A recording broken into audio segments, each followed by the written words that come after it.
Hello, everyone.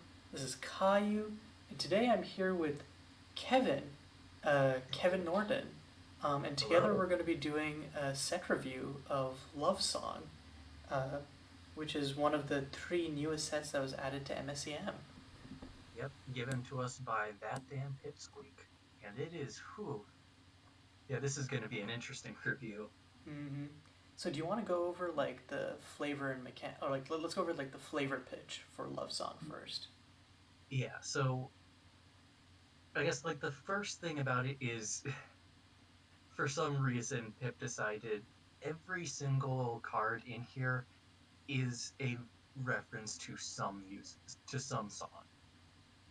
Like it'll become quite clear as we go further in, but each one is a reference. But outside of that, it's actually I have to give major props to Pip. She did just such a great job creating this world and this storyline.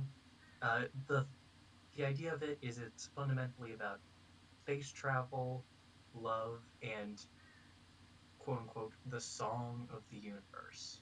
Yeah, there's like three like so overall, yeah, it's like a Earth-like world with like a space exploration theme, and there's, if I remember right, like three like distinct storylines going on, and a bunch of other like characters or like a bunch of other cards are just set in this world. And three Yeah, main storylines are Glitch Galactic Muse and her story and like the song of the universe, the yeah, titular love song story, which is basically Sadie Dahl and Lieutenant Daisy Saxon trying to find each other after an unfortunate space travel mishap. And there's yeah. a story on Earth with like the political struggles and the yeah. Senator Chris Winters and Vice President Aldous Fitch. hmm And basically corporate capitalistic greed and the expansion of the universe. Yeah, So it's as someone who's a fan of very like humanistic science fiction, I've had an absolute joy exploring it. yeah, and I was actually for a long time I was planning like a space exploration set with like this with like a very similar like art direction, but I think for that specific reason it blows me away like the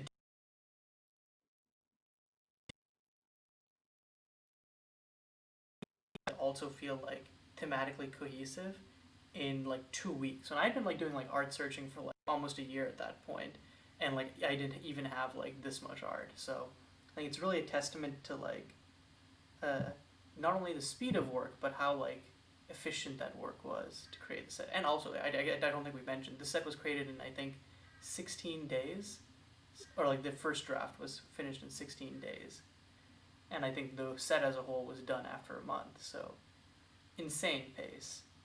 Yeah, but it's not sloppy. This is a Yes. very well put together set.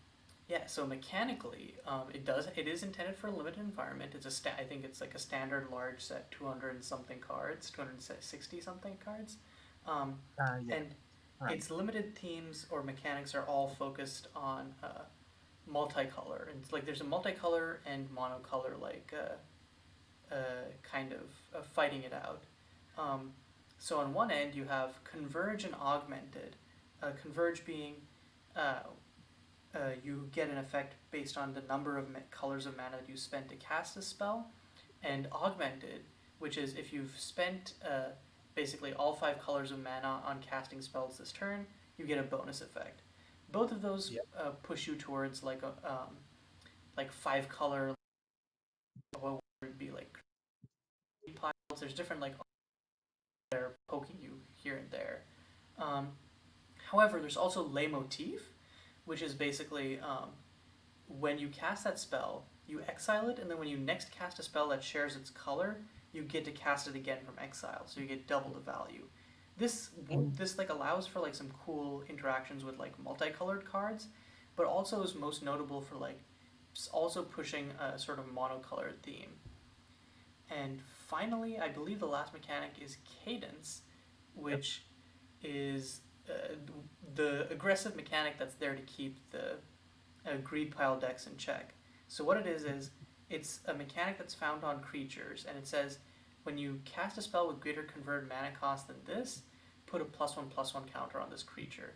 So it really rewards aggressive curve outs and makes it so that the more greedy over the top decks have to stay on their toes.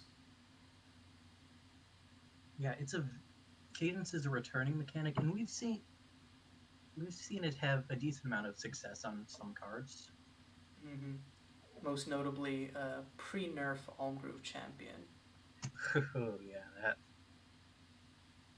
was a beast. Yeah, so Cadence is by Hersey Quersey, Converge is a canon mechanic, and I think Leitmotif and Augmented are Pip originals. Yep. Are there So any I other think mechanics I'm missing? I think that's all of them, right? There's also like an artifact sub theme. yeah, but for keyword mechanics, those are the main four.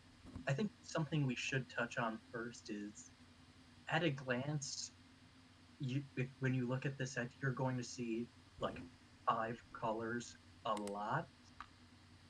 One thing to note in MSEM is that we have an exceptional mana base, which I think that's fair to say.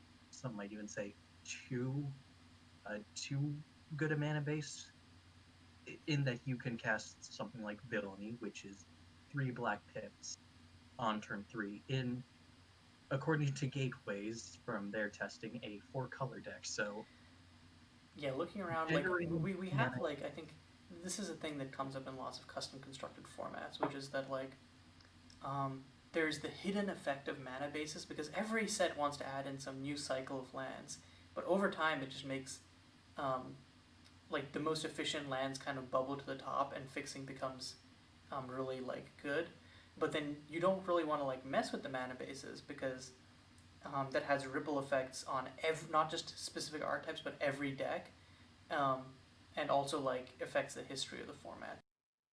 MSEM isn't generally after like it acts the angel touch lands. The mono fetches have been nerfed, so rest in peace, dears. yeah. But after that, like the mana bases are still very strong, but I think we're in a relatively stable place. But yeah, you can still definitely like a 5 color deck is very achievable. Um, Not like hard 5 color, but you can get like 3 colors that can achieve 5 color turns, which is very good for both augmented and converge. Yeah. So I guess on that note, shall we get to Moving the to our real meat? first card, which is also a 5 color card. You want to take it away? Yeah, the one you're looking at right now is the Ultinan Emissary. For a generic, you get a legendary creature, Elemental. Despite costing only generic, it is all colors. And for a full Wooburg, until end of turn, you may cast spells without paying their mana cost. It's also a 5/4, but its stats I don't feel are going to be exceedingly relevant. Mm-hmm. So So that is one hell of an ability in the right deck, but the main thing is it's a creature that doesn't have any immediate ETB value, and it's super expensive. But I think your idea of like being something that is just kind of a good greedy top end payoff in leyline alignment field decks is potentially like very like super valid. yeah, the other reason I think we should keep an eye on this is because you might not necessarily even have to cast or play this. I think that activate ability synergizes very nicely with a necrotic ooze effects that might make their way into the format. So Oh, that maybe is not true. maybe not immediate effect right now, but I think this is something it would be wise to keep an eye on and check back on occasionally. Mm, that is completely fair. Okay, so our next card I believe is Out of Body. Um, uh, Also, I would like to mention that we are not going to be covering every card in the set, mainly because that would take way too much time, um, but also Oh, because unlike something like Survive the Night, where it's a rarity-less set, so almost every card has the potential to be relevant and constructed, here there's because there's a limited environment, lots of the commons and uncommons don't have constructed playable implications. This uncommon, however, does. actually, I think we skipped a few. I think you wanted to touch on Cosmic War first. Oh yeah, I forgot alphabet. Okay, whoops. Okay, so we'll get to out of body experience in a second. But yeah, what I mentioned about was still holds true. Um, so Cosmic War, it's 4 and a white for destroy all creatures and planeswalkers. Um, and if 5 or more colors of mana, I don't know why the or more is there. That puts a I feel deep like fear makes in up for me. something here. I Pip, whatever secrets you're keeping, this isn't being subtle about it, okay? Yeah, just submitted for the fall set. Purple mana makes its appearance in MSEM. Okay, but seriously though, I think hitting both creatures and planeswalkers is very strong. Though we usually want our wipes to be like 3 to 4 mana, I think this makes up for mana efficiency. In if you have a 5 color deck, this is a wipe which also serves as something that can be a win con. Um, because like if you're in like a mill heavy deck, which lots of like the control or the 5 color decks of old have been like uh, like a more graveyard focused deck because of the aforementioned like partially because of the aforementioned Leyline alignment field, but also because like lots of our good multicolored cards like Oracle's Vision, Whisperwood's Exploration dump cards in grave anyways. Um, so it's very likely that you will like dump a win con into grave early and then just wipe the board while also reanimating a win con in the same turn. So for that purpose, I think it could be really strong. Yeah, and keep in mind, it does not have to be something that was destroyed by Cosmic War. It can be something from earlier in the game that you discarded or milled. So, Mm-hmm. yeah. I guess on to the next one. Sure. Uh, Dissociate is an enchantment for 1 and a white, and when it enters, you just exile target creature until it leaves the battlefield. Mm-hmm. Dissociate is already in the format, but it is a perfectly serviceable piece of removal, in my view. If you're running an enchantment deck or something that likes to have more permanence on the board, this is definitely worth an inclusion if you want to be, because it does deal with any creature.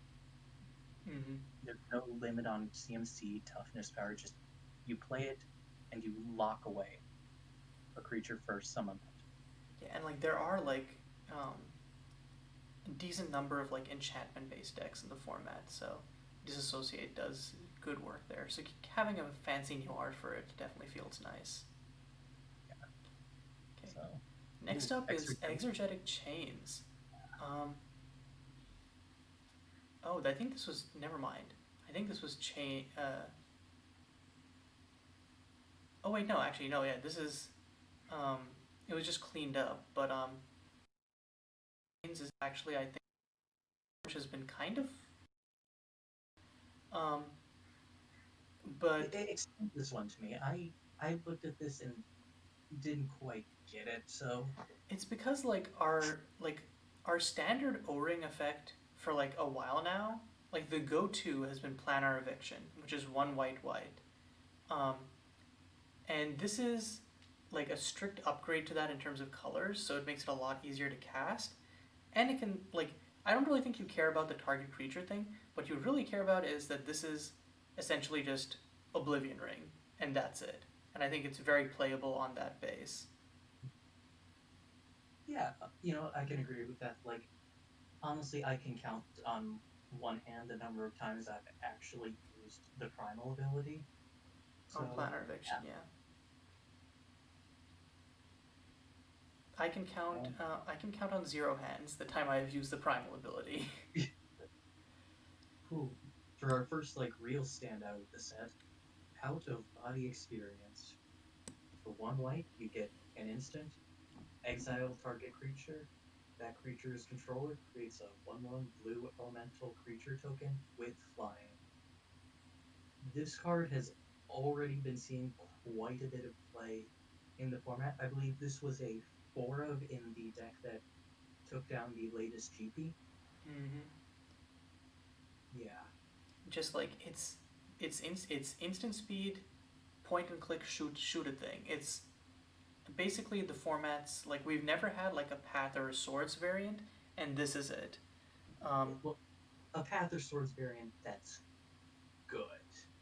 That's playable. Yeah. Yeah, there's Path to Swords, but Hmm. And then like out of body experience and like leaving behind a token can be a huge downside in some cases. So like it's definitely balanced. Like because you are still leaving them with a creature threat. So like for example, if you out of body experience mono black aggro's turn one play and they untap turn two agonizing punishment you definitely feel you definitely feel kind of crappy about that one. yeah. So It it makes possible executions a lot less ideal. mm-hmm. So it's definitely like a card which has a lot of like a lot of things that you have to take into account when you're deck building with it, and also when you're playing with it. But that doesn't take away from its obvious immediate appeal as one mana instant speed removal. Okay. Um, Next up, I think we have Persevere, right? Yes, with that absolutely gorgeous art. Yep. So you want to talk to me about this one? So Persevere is 1 white for an instant with return target creature with converted mana cost 3 or less from your graveyard to the battlefield. Then you put a 1/1 counter on it. Then it gains indestructible until end of turn. In my view, I think this is just a good card in slightly more value oriented green white X mid range list as just a way to get back anything.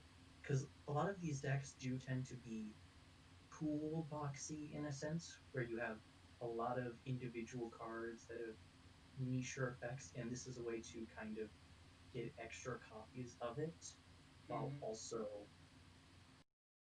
being able to create a sizable threat.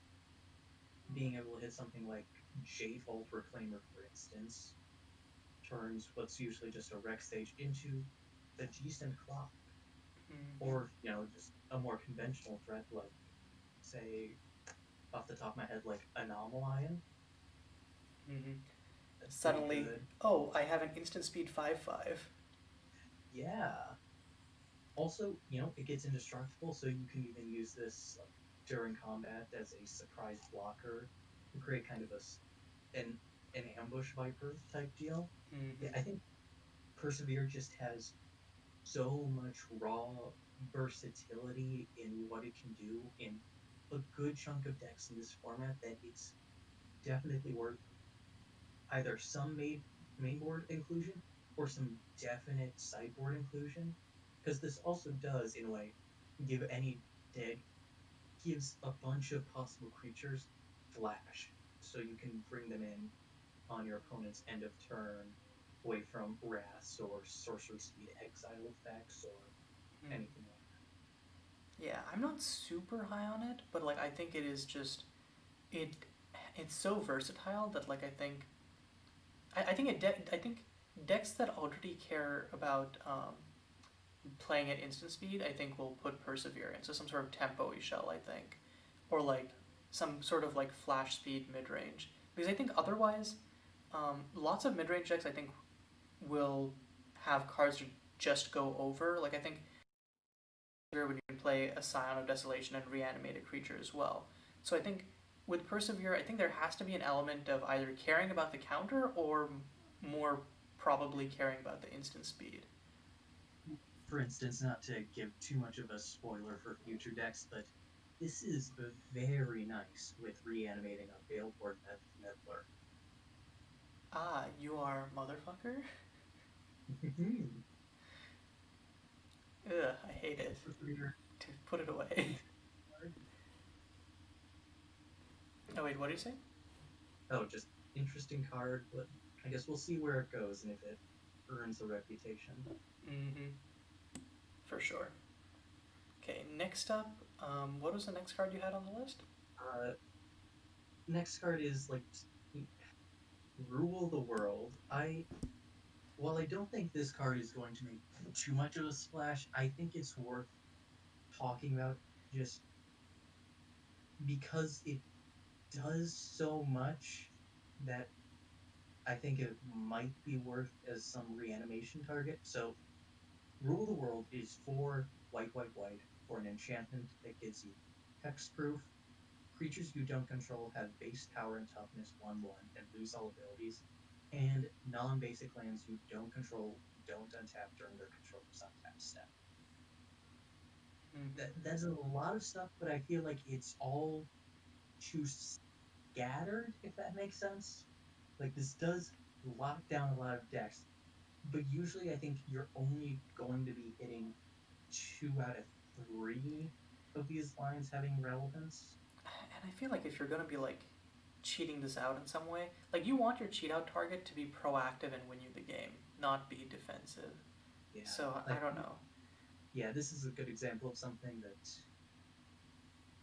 hmm, I think it could be funny in like cheat out mirrors. You're like they play like one of those Eureka variants, and then you're like, actually, your creature is tiny, and yeah. you are lame. Or it also does make me miss a pre-nerf Eldritch Egg. Mhm. Mm, yeah, this would have been very good with Eldritch Egg, but All yeah. right, so moving on to better cards. Mm-hmm. Kayiu, would you like to talk about Unending Armies? I would. So, 5 mana sorcery, create 3/1/1 colorless servo artifact creature tokens. You may be thinking, okay, I feel ripped off. Usually I get this for 3 with Wordling Outburst. Where's my money back? But um, you get to keep free casting it every turn as long as you have more life than an opponent. So I think at the top end of like um, sort Well, of like a go wide aggressive or mid rangey deck, this is just insane. yeah, I do think, do keep in mind if at any one of the points where it triggers, you have less life, it will go into your graveyard, so you do need to consistently stay at a higher life total. But yeah, in the decks that'll run this, like, we've seen quite a few Soul Sisters or Soul Siblings variants performing very nicely. I think this, because in essence, this gives you an emblem, like just an emblem, make 3/1/1s Mm-hmm. every, or yeah, Okay, so the next card is one that I am unreasonably excited for, but I think it has a lot of potential. Is When the Stars Align. And this is basically kind of a riff on Approach of the Second Sun. So it's an instant speed 3 mana spell. You gain 5 life and draw a card. Then if you cast spells named When the Stars Align 5 times this game, you win the game. And it has an augmented ability of shuffling it into your library if you've spent 5 colors of mana. I think the augmented ability is potentially a trap. Um, I don't think you need to rely on the augmented ability. I think you could probably just use stuff like Whisperwood's Exploration to rebuy it and then cast it. And like instant speed, like gain 5 life, draw a card is like not bad as well. It's also notable is that like if they counter like any of your early casts of it, it doesn't really matter because it doesn't care about resolution. It just cares about casting. So as long as they don't counter your final one, like this is really like I think that this could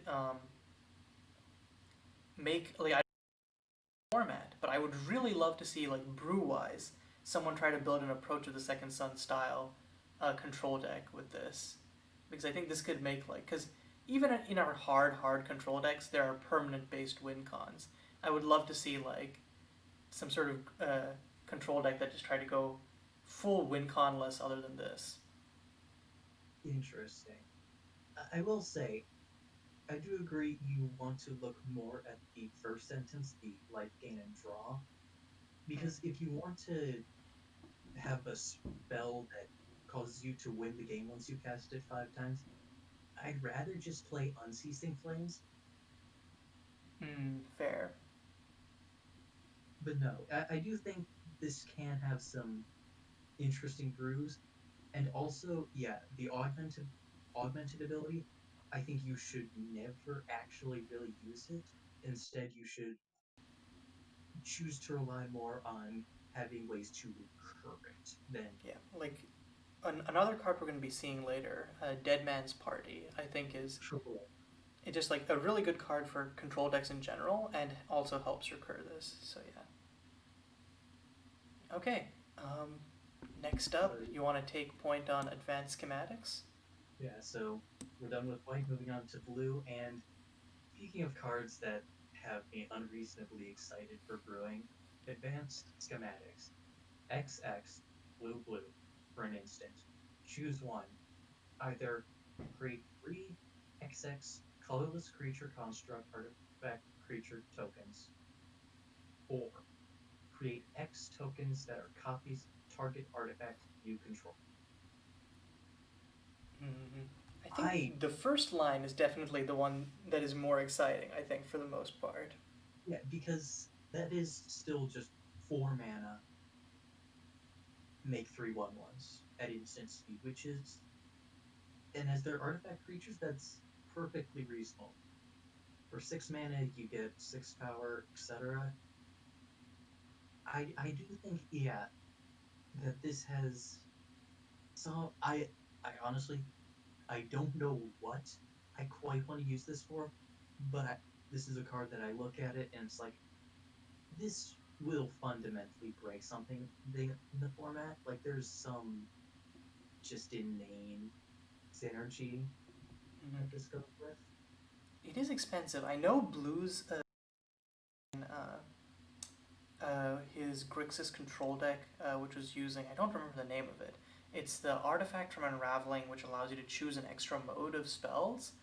Um, he had that, and he had some like really greedy mana generators in addition to that, and it basically allowed him to uh, like play these giant X spells with multiple modes, and then just pump crazy amounts of mana into them, and like doing having this as an instant speed card made it very easy to also hold up time. Yeah, the fact that it's an instant and you don't have to really go shields down for this is so important. Mm-hmm.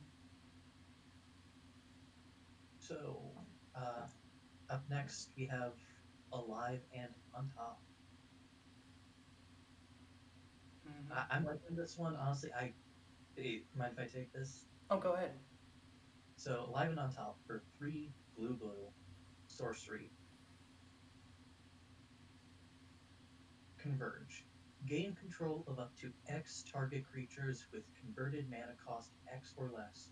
Sorry, with total converted mana cost X or less, where X is the number of colors of mana spent to cast Alive and On Top. So I believe this is the first real Converge card we've talked about so far, and it is a doozy of a one. Because one thing to keep in mind,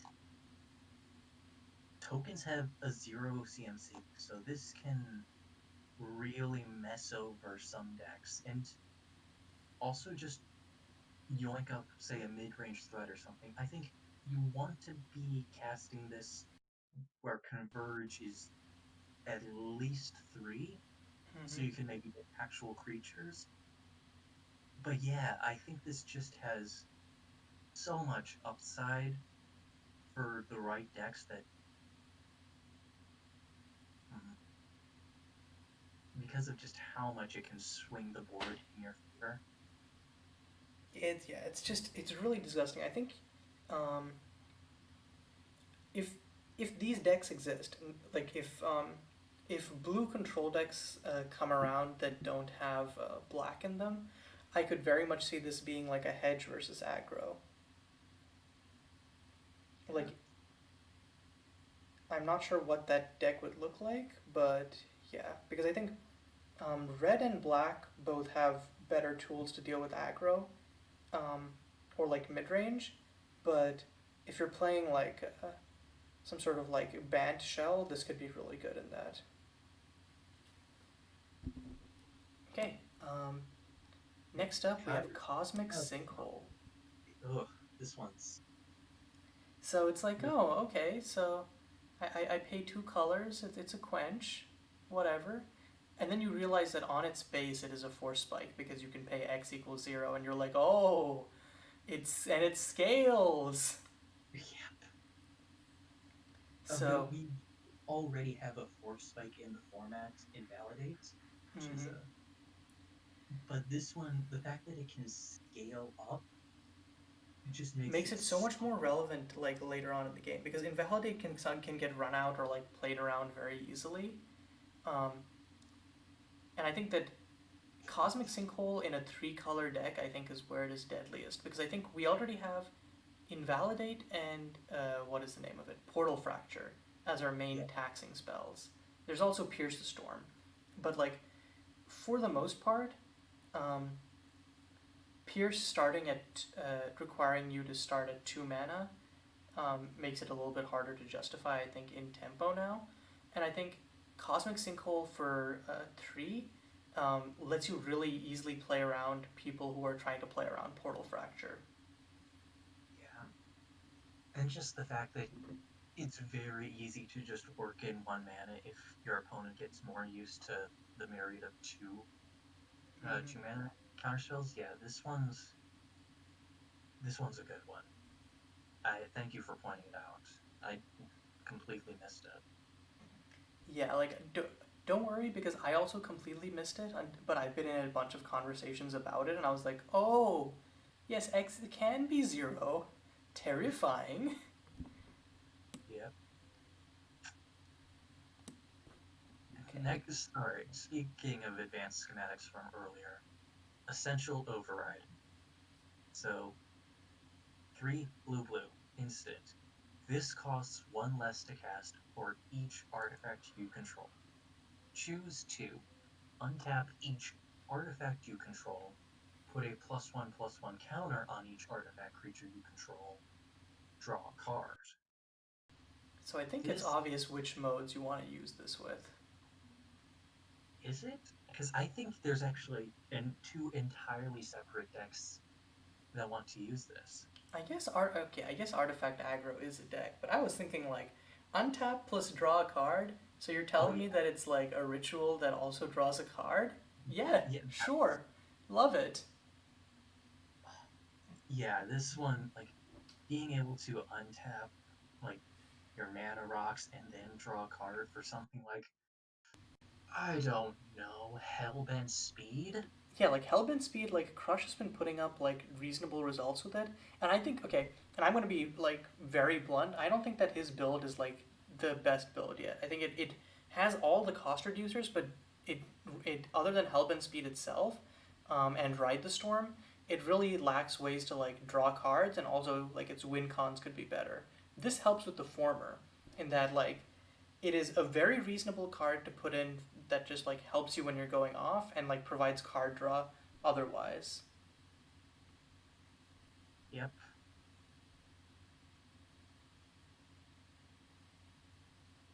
Um, Yeah, and also a bit of use in more artifact aggro decks is just a board pump that draws a card or might, make you can also combat. really easily just dunk on some people where it's like, oh, they they have no creatures available, and then you're just like, actually, I'm gonna untap all of them, pump them all. Yeah. Your combat step is just destroyed. Yeah, or just don't mind me just, swinging in with a bunch of dinky little 1/1s. Surprise. Like, and artifact token creators like our young pyromancer, which is a Union Real Strikebreaker, like it makes artifact creature tokens. So Yep. If, if you play this with Union Rail Strikebreaker out, it'll even buff the construct. disgusting, vile. Yeah. Okay. So moving Speaking on. of buffs, Oh yeah, I think yeah we actually have 3 buff cards. So Far Wandering Guardian, which is basically favorable wins, but what if we put it on a 1/1 body? And is easier to kill, but now you actually curve out and can do some crazy stuff. And we have good 2 power 1 mana flyers in Lord Rokai and Storm something Pegasus, or Illusionary Steed, I think. yeah, No, it's Illusionary Steed. Yeah. So Illusionary Steed and Lord Rokai were good 1 drops for like a flying men style deck, and this being a great like thing to curve into with that makes me want to try out that deck at some point, with or Yeah, without tempo elements. But I think that like you can definitely just like slip in some tempo cards. Just yeah, I do think some kind of skies variant is this might be what really enables it to pop off. mm-hmm. Also, speaking of cards that buff your whole team, Field Technician, which oh lordy, this one's two and a blue for creature, human artificer. When it enters, you search your library for any artifact card, reveal it, shuffle your library, and put that card on top. And also, all artifact creatures you control get +1/+1. So like, I can you say value? like so in an artifact aggro or mid-range deck, you not only buff everything you have, you guarantee your next draw is pure gap. Mm-hmm. And This like this has is application in like both fair decks, and I could definitely see it as like an unfair tutor as well. Um, we definitely like potentially have like better tutors, but like it depends on what kind of deck. That like if it's a deck with a fair game plan foremost, and then it has like a combo backup, Field Technician's got you. So yeah, I think this so is a card which we'll see play at some point, and I think that off the top of my head, I don't know that there's a deck that really wants this yet. But I think that as our set, the scope of the sets included in the format increases, there will be at some point a really good target for this. speaking of cards, well, cards that don't need anything new to make them good. Planeswalker's Insight. Yup, it was available, or like sorry, it was a one-of copy in the GP winning deck list, and just being instant speed, 4 mana, draw 3 cards, just a pretty solid way of gassing back up. Yeah, that It's like well, what was that card? Glimmer of Genius, something like yeah that. yeah Glimmer of or actually no, I think Glimmer of Genius was a sorcery hieroglyphic illumination. One of those cards which was like instant speed, the card big mana card draw, which like you need some of to just gas back up at some point, and Planeswalker's Insight provides that in spades. Um, and like we like while there are like monocolor and like dual color decks in MSEM, like you will like the most for the most part like going 3 colors is not a huge cost, so I could see like most blue control decks playing this. Which is why you should run Imperial Siege mainboard. Trust me, it works. Don't listen to that devil on your shoulder. How dare you? Oh, I'm an angel. Not after Angel Touch lands were banned. Oh, okay, that. Kevin Whew. puts in Devil Touch lands into MSEM. All right. So So, somewhere a long time ago, on a planet far away, there was one, also another blue card draw spell, which was very good. yeah, one to blue for an instant, draw a card, and it has Le Motif, Yeah, which otherwise it would be kind of unremarkable. You're like, wow, that's worse opt. And then you realize, no, actually, it's instant speed 2 mana divination. well, more than that, it's 2 mana instant speed divination that casts twice. So I am a major fan of the Spellslinger aggro decks. This in something like Phoenix, Mm-hmm. just to ensure, like, oh yeah, next turn you just have an additional spell to cast to reanimate your Phoenixes, pump up your prowess creatures. Just Just this thing disgusting. does so much. Um, and like it also is like incredibly solid in stuff like I know you like your tempo decks, and This works really well with Veilborn Meddler. It works very well with what is the one mana one? Green. Champion of the Fae. Exactly, exactly. So the Yeah, double or casting just pumps them up so quickly. yeah, this card is going to do quite a bit of work, and it already has. So I also want to quickly call out this is a common. I know there have been rumblings of interest in like MSEM Popper, and I think Love Song brings many tools for this, as we're going to see as we continue throughout. I mean, Cosmic Sinkhole is a common, so Yeah. maybe Mm-hmm. uh, doubling up on the leitmotif. Remember for centuries. So, any thoughts on this one? I know Pip has used it as like just solid value. My opinion is that sorcery speed plus 4 mana is too expensive. Like I do not think that like you can justify playing this.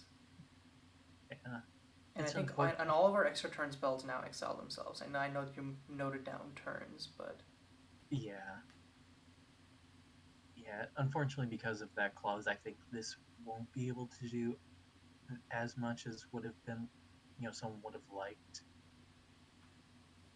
But mm, but like yeah, I don't know. I'm sus with this one. I think if a deck exists where this is like playable as more than a one of, something has gone wrong in the format. Is my take. oh yeah, maybe something a bit cheaper though. Uh, Take a walk. Mm-hmm. 1 blue for an instant. Exile target non-land permanent you control, then return that card to the battlefield under your control with leitmotif. It gives I me. Is there like some card that um blinked twice that that the was are you eminently thinking playable in Pauper? God, you're thinking of the one white rebound one from Modern Horizons? ephemerate. Yes. And this is one that you have more control over the timing of. It's an instant, and I'm pretty sure Ephemerate only hits creatures. This can hit anything, including, say, planeswalkers. Mm-hmm. Or like we have some crazy like ETB enchantments. This can work really well with that. So I don't know. I think that like Take a Walk could definitely find a home somewhere. Okay. Next up, we have two cards which I'm going to discuss together because I think they fulfill very like similar roles in terms of like what I think they're going to do in the format. They're both big blue augmented spells. So the first of these is Time in a Bottle. For 6 mana, you take an extra turn after this one, but if you spent 5 mana of different colors, you draw 3 cards. And then there's Want It All, which is 7 mana. It gives you a Mind's Desire effect, um, and then essentially gives Want It All Storm if you've cast 5 or more, or spent 5 or more colors of mana. So I think like each of these are could enable some like crazy like rampy um, like combo deck. Like Want It All distinctly feels like a sort of like you like do some rituals into its, and you can like Lotus Studies, which is one of the rituals in the format, one in red, and like you can add like 3 mana of a color, or like it creates Lotus Petals or something. But like the point is we have ways of like generating mana, like colors of mana, while also doing like silly ritual things. So I think Want It All could do something like that, as well as Time in a Bottle. And that's basically my take on them. Yeah, they're interesting, though I'm pretty sus on most of the augmented cards, to be honest. Mm-hmm. That's But I mean, fair. true, like these two do have some incredible upside, so we'll see what happens. I think you can tell that I have a type. Like this, um, When the Stars Align. Like they just call to my Johnny Heart. This is a judgment-free zone. Speaking of Johnny, or I'm not even sure what you call this, whimsy. So I I think. guess this. Wait. Well, what's the player profile of players who care about like aesthetics? Melvin, or Uh, is Melvin lore? Vorthos is lore. I think Melvin is for like mechanical stuff. Well, I think Melvin is like mechanical aesthetics, but Yeah. I mentioned that because this is one step closer to closing to at one step closer to closing out the cycle of Yep. 3 mana triple pip enchantments that care about that monocolor. We've had villainy and heroism before, and now we have a unique side of blue, whimsy. Yeah. I I think this one's all you. I think from the Okay. sound of it. Um, I have not actually played with this a lot. Um, I think important to note is um, the numbers on this have been nerfed since we last saw Oh it. It's yes. target player Okay. exiles the top 2 cards of their library, and whenever you cast a blue spell, scry 1. Uh, no. It. From what I've heard, it's not exiles. It's you mill them instead of exiling with the new change, I believe. Oh, okay. But It's yeah. So still a super potent engine on its own, um, both because um, it's so easy to chain blue instants or sorceries, and just draw a bunch of cards. And then if you run this with a bunch of other mill spells, like it is lights out for your opponent soon enough. yeah, especially Will with not be something feeling very whimsical about it. like oh, what is it? The blue make art Against the Waves. against the wave. That's it. Against the Waves also cantrips itself, so yeah, you can do some disgusting stuff with that. Yeah. So I think that's all for blue.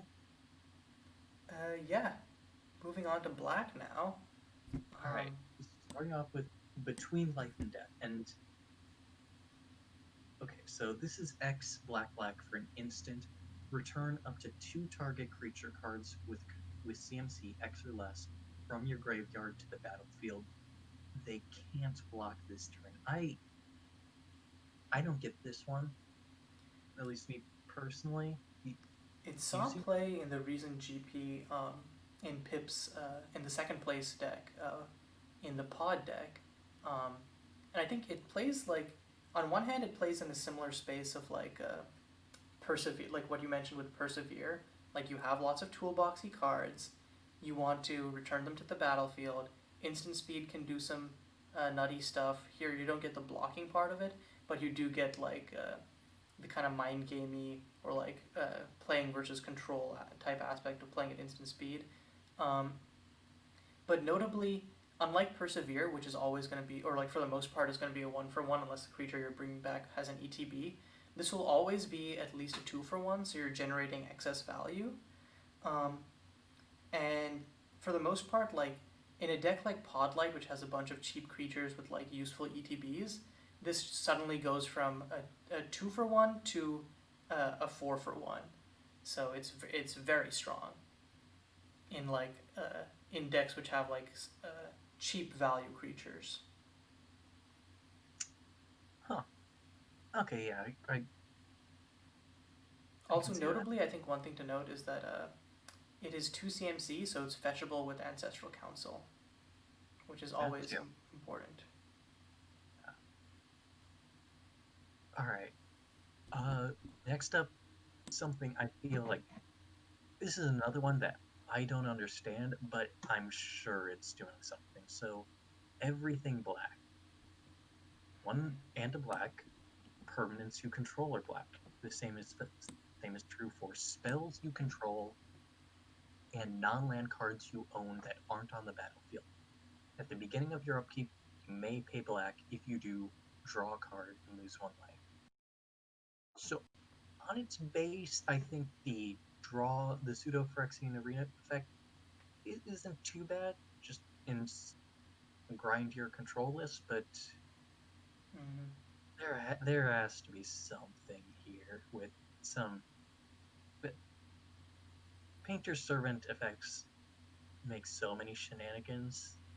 Yeah, I think we haven't even begun to scratch the surface of what that will do. I think the obvious application is like um, doing something silly with villainy, but I think needing this for like the rest of your cards to combo with villainy probably isn't a good look. I don't know though. There might be something Yeah, silly you can do there. yeah.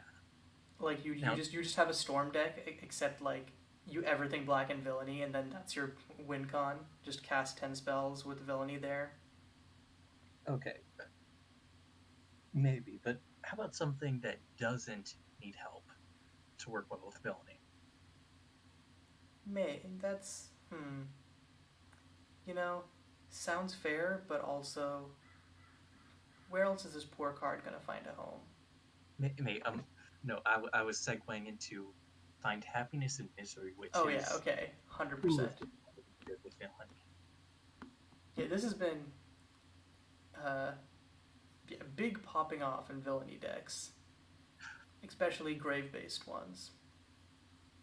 So honestly, the only thing that is really holding this back is being sorcery speed.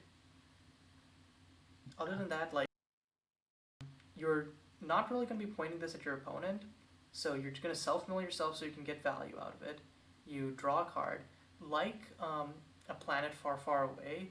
It is essentially a 2 mana divination, but like because of villainy, casting black spells matters so much more than casting an extra blue spell generally. Yeah, this this with villainy lets you do things like kill scions with just this plus any other 1 mana black spell. Yeah, It's the kind of excess disgusting value that you love to see. yeah. It's it's just good. Like it's not fancy. It does not like super ridiculous. It's just good. Mm-hmm. Speaking of something that isn't super fancy, Hero's Downfall. It Oh, was in the format already, but it's a solid piece of removal, and getting some new art for it doesn't hurt. some very nice art, but yeah, Hero's Downfall. It kills stuff real dead, real good. Mm-hmm. Like, and something you might want to use it on is horrific progenitor. So The th- format's I new cheat out baby. yeah, I need to read this one out because it's just so 6 mana No, no, black, it's 9 mana. six generic black. Well, really it's 4 mana, but we'll get to that. Creature horror trample. Whenever it whenever so there's a whole text line here. Ignore that. This is a 48/12 with trample. Shut But up. yeah, whenever it deals damage to a player, for each damage dealt, that player is tormented. So loses 3 life, or sacrifices a permanent, or discards a card. So if this attacks and is not blocked, you are tormenting them 12 times. Mm-hmm. This is absolute. Like, Like yeah, the best case scenario for them is they have like a full clutch of cards and a 5 toughness blocker. yeah. And in which case, oh no, I've completely cleared your hand and destroyed the biggest gut. Like, yeah, and also trample, so it's not like this can just be blocked. I Mm-hmm. think, oh, like the you don't even really need to use like reanimation spells that will keep this around for a while. Like you just want, like sneak attack or what's the reanimation spell you and Pip reviewed in Survive the Night that reanimates I something know that will the one that allows you to cast from your graveyard. Yeah, yeah exactly. it's Mm-hmm. yeah like I think that's what you want to use with this. Just turn turn 3, turn 4, just you just started this with like a week from chapter. Oh, vroom vroom. You just kind of just one shot them. Like Yeah, yeah, we've this had thing. like I think cheat out strategies despite having like we've had like Forest Fellowship and a bunch of other like support target like we've had good reanimation and cheat out spells.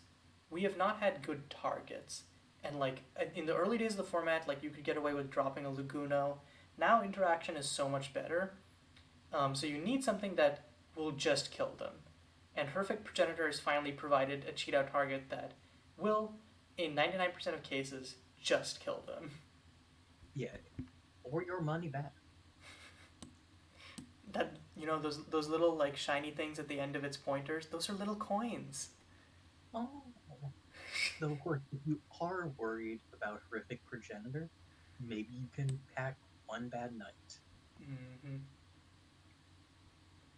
Just nothing fancy, just an ultimate price that, in a 5 color deck, also allows you to actually just straight up steal it.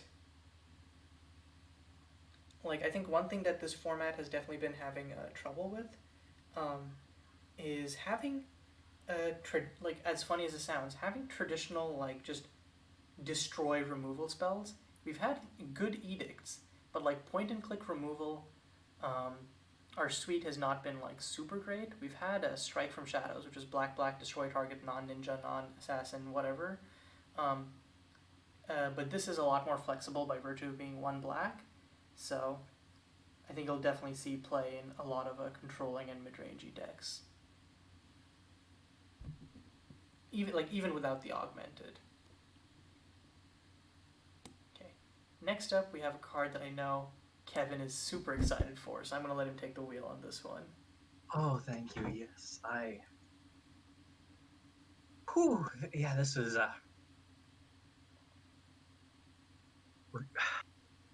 I'm sorry. This thing is just so good. Recurring abomination. Two in a black. You get a creature elemental horror shade. It's a 3/3. Like, okay, that's good stats. Whenever it deals combat damage to an opponent, return target creature card from your graveyard to your hand. You know, pretty good. Oh, you can also pay a black, sack a creature, and return it from your graveyard to the battlefield tapped. In the notes for this, I just wrote excited scream because I'm gonna spare you headphone listeners, but my god, this thing just does so much. Like MSEM has some very, very good recursive creatures, particularly ones that can reanimate for free or very cheap. Uh, Rest in peace, Deer and Survivor. But yeah, the fact that you can just consistently get back a 3/3 by killing off a creature that also does just get itself back, that this can also recur things. It's within the right CMC to get reanimated by Ambitious Necromancer. It just does so much, and I love it. For sure. I think that Yeah, like if you have access to green, I think you might play Chi Li over this. Otherwise, it slaps. yeah. Also, minor objection to the flavor text. It is the worst nightmare. It's not even a nightmare. Pip, what are you doing? Make this a nightmare. Like, Oh yeah, it has all those types, and you decided not to put Nightmare on there. Coward, coward, I say. indeed. So, our, I think this is one you mentioned. That I think it's interesting, but Senator Christian Winters, I think, is the next one we have up. Mm-hmm. Uh, so I think that like I don't think that this is like as like archetype defining or as all purpose as some of the other cards we've been talking about up till now. Um, but I think it fulfills like a very important niche in that we have a lot of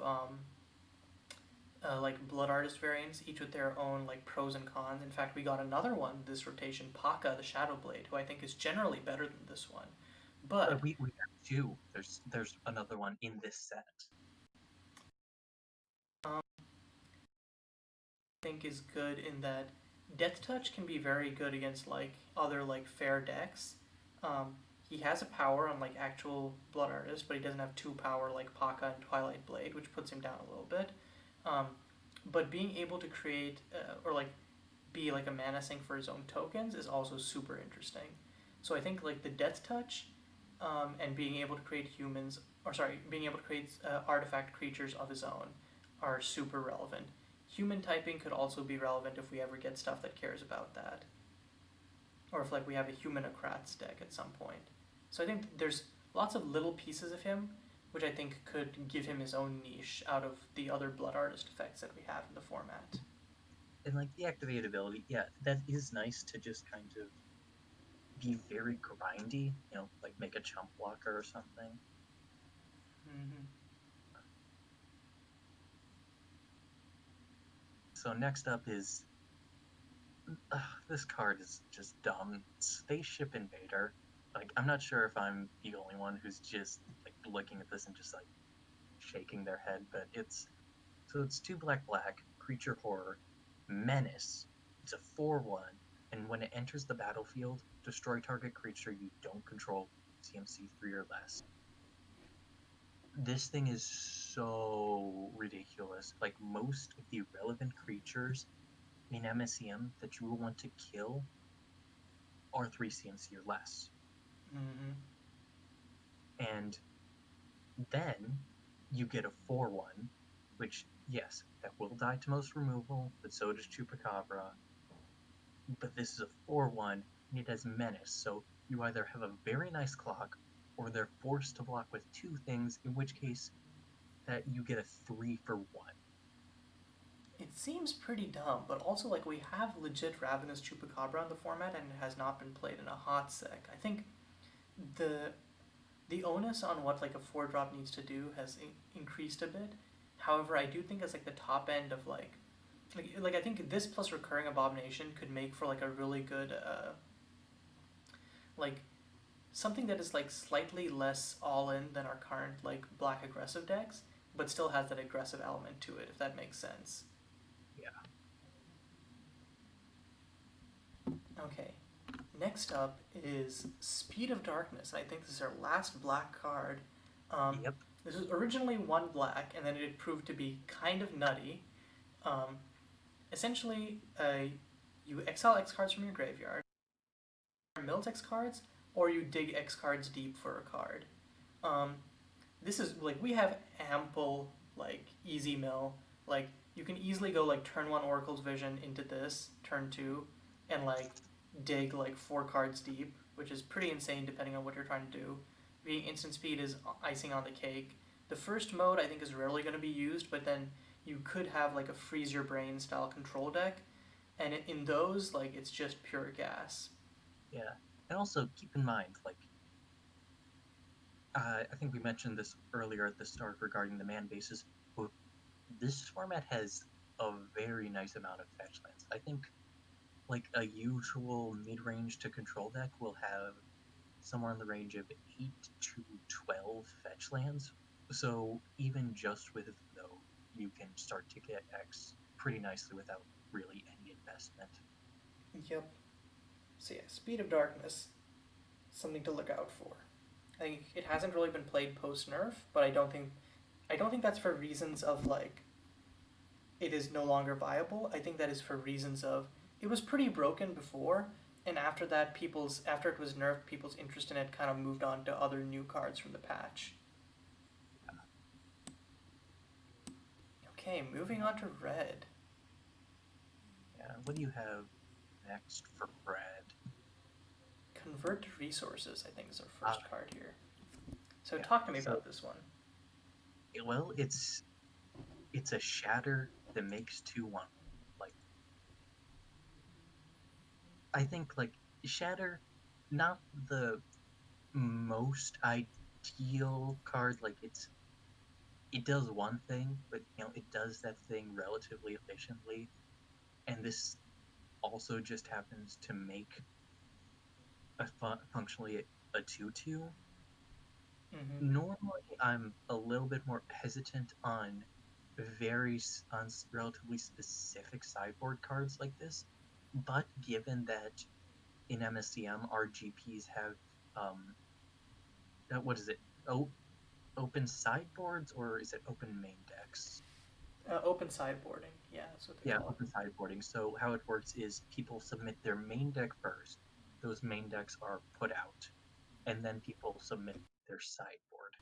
So Mm-hmm. I think this is something that's worth keeping in mind if you say, look and see, if you see, I'd say like maybe like 3 to 4 artifact aggro decks and another like 2 or 3 artifact combo decks, this is something you might want to pack. Yeah, like we have crack open the cage another option, but I think that depending on your type of deck, this could jockey for sideboard slots with crack open the cache. Yeah, if you want to go more aggressive, being able to being able to do something like destroy their prime fleet bay while putting yourself ahead on board, not Mm-hmm. bad. Okay, so next up we have Dream of Greatness, which is essentially, depending on how you're using it, is sometimes just a one mana, um, what do you call it? Uh, Tormenting Gifted. Voice? Oh yeah, 1 mana tormenting voice. And also in some cases it is just a 0 mana tormenting voice. So yeah, it's the standard sorcery, additional cost, discard a card, then draw 2 cards. But this also adds 1 mana of any color. So it can be zero mana if you have any cost reducer, like in a Storm deck. Yeah, like I'm not sure if you've done the Kahemba one yet, but Flatboat Artisan, for instance, Mm-hmm. and being able to copy that. Yeah, I do think just in any deck where you would run, say, Gift of the Phoenix, but you're slightly more concerned about your life total than you are about being able to Gift of the Phoenix on exactly turn 1. I think Dream of Greatness is just a good thing. Mm-hmm. Let's see. Next up, we have Fire Erasure. Um, we already have like lots of good one mana red removal or like red burn spells. However, and like this is notable in that it's not hit face. However, what makes this good is that it is A, instant speed, and B, exiles a creature that it kills. Or So, or Planeswalker. oh yeah, or Planeswalker. So, I think like in a Jeskai style control deck whose main win con is not like just straight face burn, Fire Erasure is like a good one mana removal spell choice. Or say something you have in the board to say, someone's running around with a few recurring abominations. You might want to pack some of these to make sure it stays going. Mm-hmm. Yeah, like I think the main thing is like if you have access to white, you are playing out of body experience instead of this. So it would have to be a whiteless deck essentially. Yeah, Okay, next up. head on collision. Okay. So, this is just like Planet Far Away. I am loving this thing in blue red Phoenix lists because, like, one thing we've seen pretty consistently in Magic's history is red decks like 4 damage for 3 mana. Like Mm, that's just something they do tend to enjoy. And this thing is instant speed. You can use it to say burn face and then set up to get back your Phoenix next turn or double up on prowess or do this or that. It's just while this won't while it takes some work to kill the bigger creatures, this thing can do 2-for-1s. It can hit face and kill something. It can doubles up on your spell casting triggers like prowess or phoenix. It's just good. Like it just does everything these decks want to do. And like mm, 3 mana is a bit, but you can make it work. for sure, for sure. Okay, next up, we have the main character of the set. Wait, Drumroll. actually, there was one I wanted to touch on before her though, just real quick. Okay, which one is it? Okay, I think hot to the touch is somewhat underrated. So it's a typical fireball, or I guess blaze, but it costs 1 less for each creature that attacked this turn, Mm-hmm. and it deals Dex damage to any target. I really like this because just there are some. a decent amount of usually like Boros, just go wide creature strategies. Mm-hmm. And I guess I just like this as something you can just, swing for 4 and oh, 1 mana, deal 4. Yeah, and like especially with stuff like I think like you want to be slightly more mid-rangey than aggro, not mid-rangey, but like you want to be like an aggro deck that tops out at like 4 or 5, like the old Prowess Walker decks, so that you'll actually have lands to like cast this even without even without creature support. But then yeah, like I think in like something like Prowess Walkers where you are running like Psychora Tam anyways, like you do some ridiculous stuff with this. Yeah, this with Tam is that's Just such a fun card. I'll miss him in Patriarch. Mm-hmm. All right, but yeah, now Finally, now that you're our letting me get to the main character of the set, um, it's Lieutenant Daisy Saxon. Um, she has the aforementioned cadence mechanic, so if you cast a spell that has convert mana cost greater than her power, you put a +1/+1 counter on her, um, and she has the ability of 1 and a red, remove a +1/+1 counter. It deals 2 damage to target player or planeswalker. So this most cases like you're gonna be curving out, so this is like a 2/2 for one that ends up having burn, or yeah, like it's a 2/2 for one that depending on how you curve out can also grow into a 3/3 for one. So very deadly. yeah, this just or maybe if you're like a Gruul aggro deck, it can be a 4/4 for one. Mm-hmm. Yeah, this like she's just good. Yeah, or like yeah, you can do some nutty stuff with her. Is basically the TLDR, and like um, depending on how you spend the +1/+1 counters, you can pretty easily rack up a lot of damage by holding back your spells and then like just using her to fling face first, and then resetting her and then doing it all over again. Yeah, she lets you, use your burn to take control of the board while still being able to consistently hit face. Mm-hmm. Yeah. Okay. Next up, Nova Heart Guardian. You want to take this Oh, one? yeah. This thing's dumb. It's an elemental, which you might as well add dragon in there. So it's 3 red, red, flying, 4/4, 5. When it enters, you just shoot anything for 4 damage, anything. And also, when a creature planeswalker dies, put a +1/+1 counter on Nova Heart Guardian. This thing is dumb. Like, just maybe cool beats are slightly higher than aggro deck. Like, the one you mentioned a little bit ago about ones that might curve out at 3 to 5.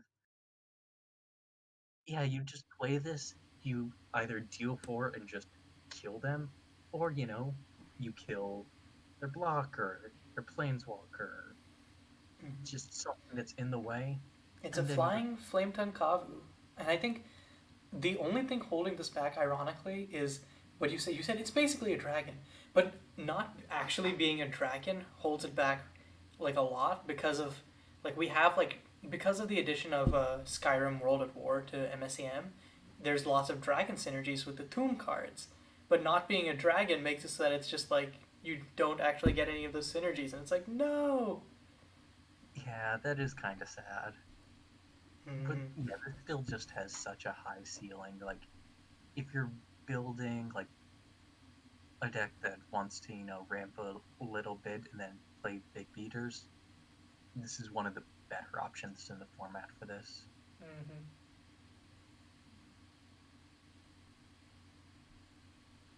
Going back to Cadence, what can you tell me about Painwheeled Explorer? Okay, so I think that I see this in a very specific type of deck. Um, something like Demolition's Divisor, right? 2/2, Yeah, or um, and then it has wait, Renown, and then when it leaves the battlefield, it deals damage equal to its power to any target. Um, yep, great with Blood Frenzy. Exactly. So I think that this could play in like a similar space, and if we have enough cards like Blood Frenzy or like let's say like a Motif or something that enable like an aggressive strategy where you like do some crazy one turn buffs and you don't care if they block because then you just point everything at face anyways. Um, like a sort of hybrid between aristocrats, straight up red aggro. Um, I think Painwheeled Explorer could do some big damage there. Yeah, yeah, I dig it. And like it starts as an O1, so you're just guaranteed to be able to start building it up. Mm-hmm. So yeah, if they instantly kill it, you don't get value. But then as long as you curve into at least a one drop, you're getting some you're getting some straight value out of it. Yeah. Okay, next up is So, Scarlet Mist. Talk to me about this. well, I think just one thing. So, Scarlet Mist, red, target creature gains haste until end of turn. Create a token that's a copy of it, of that creature, then X. You, so basically, Aetherize from Worlds Away. I think that, like, one mana Aetherize is just something that has such potential. Also, I think this is doubly notable because it's target creature, not target creature you control. So you are able to, like, even if you're running, Oh, like, yoink your opponent. Like, your opponent has a snow mom? Cool, I will gain 4 life and make a 2/2. I wanna know a sweet play on turn 6? What? I'm Uh, scared. What are you gonna so, say? you go a little back up there. You play Nova Heart Guardian, and you hit it with a Scarlet Mist. Oh, God. Send burn at face 2 times. Smack him for 12. Disgusting. Foul. Yeah. Mm-hmm. Aetherize is just it's up there with proliferate as just one of the highest like ceilings for what a single mechanic can do, and putting it on a 1 mana card is inviting interesting Yeah, things. we've had pre-nerf Glimmer did some funky stuff, but without the addition of draw a card, um, I wonder what like Scarlet like. I think Scarlet Mist is good, but I think I don't know like what the ceiling for this is. It looks like because with Glimmer at least you drew your deck and then you had combo lines from there. With Scarlet Mist you don't get anything additional because gaining haste is not enough to justify. So and in like a combo shell, I don't know like what it can do. But as like a fair card, I think that if you have enough ETBs, it could definitely be worth. Um, so next up So is Space Oddity. It's essentially a polymorph. You exile target creature, and then reveal cards until you reveal a creature card, put it onto the battlefield, shuffle everything, reveal this way into your library. So, important thing is its instant speed, and another important thing is that we have lots of good token generators in this format. So, do um, Pip already built a Jund deck which runs no creatures except uh, essentially a cheat out target of Dunescape Worms. And then you just have a bunch of standard control cards which end up generating tokens and some space oddities. And then you dome like some people on turn 4. for instance, convert to resources. Hmm. Mm-hmm. I was thinking Rogar's Frenzy, but Convert to Resources works too, I suppose. But yeah, this is a this is a shenanigansy card. Like, I'm not sure if we have that many of these effects in MSEM, but they do invite some very creative deck choices. Mm-hmm. So, speaking of creative deck choices, moving on to green, we have Chromatic Herald, Oh which, man. oh, if only you guys could have seen. So, one green avatar, creature avatar, flying. Lands you control have tap, add 1 mana of any color. Okay, alright. As long as you control 7 or more lands, creatures you control have trample, haste, and hexproof. I love this card. Like I after having seen it in action in a very, should we call it, interesting game against Serendipitous at a I think recent. the interesting part of it, I think, will let's not spoil it, but I think it comes later. It's all about how you get to those 7 lands, essentially. Yeah, But on its own, just Chromatic Herald as big fixing is going to be huge going forward. I think, given how many like um, playable cards that have a bonus if you pay 5 colors of mana exist yeah, in this or set. just converge for a little bit of extra mana. Like I think people even in 2 or 3 color decks might add a few more gold lands just because if you're in Abzan you can tap to add blue for a converge card. Hmm.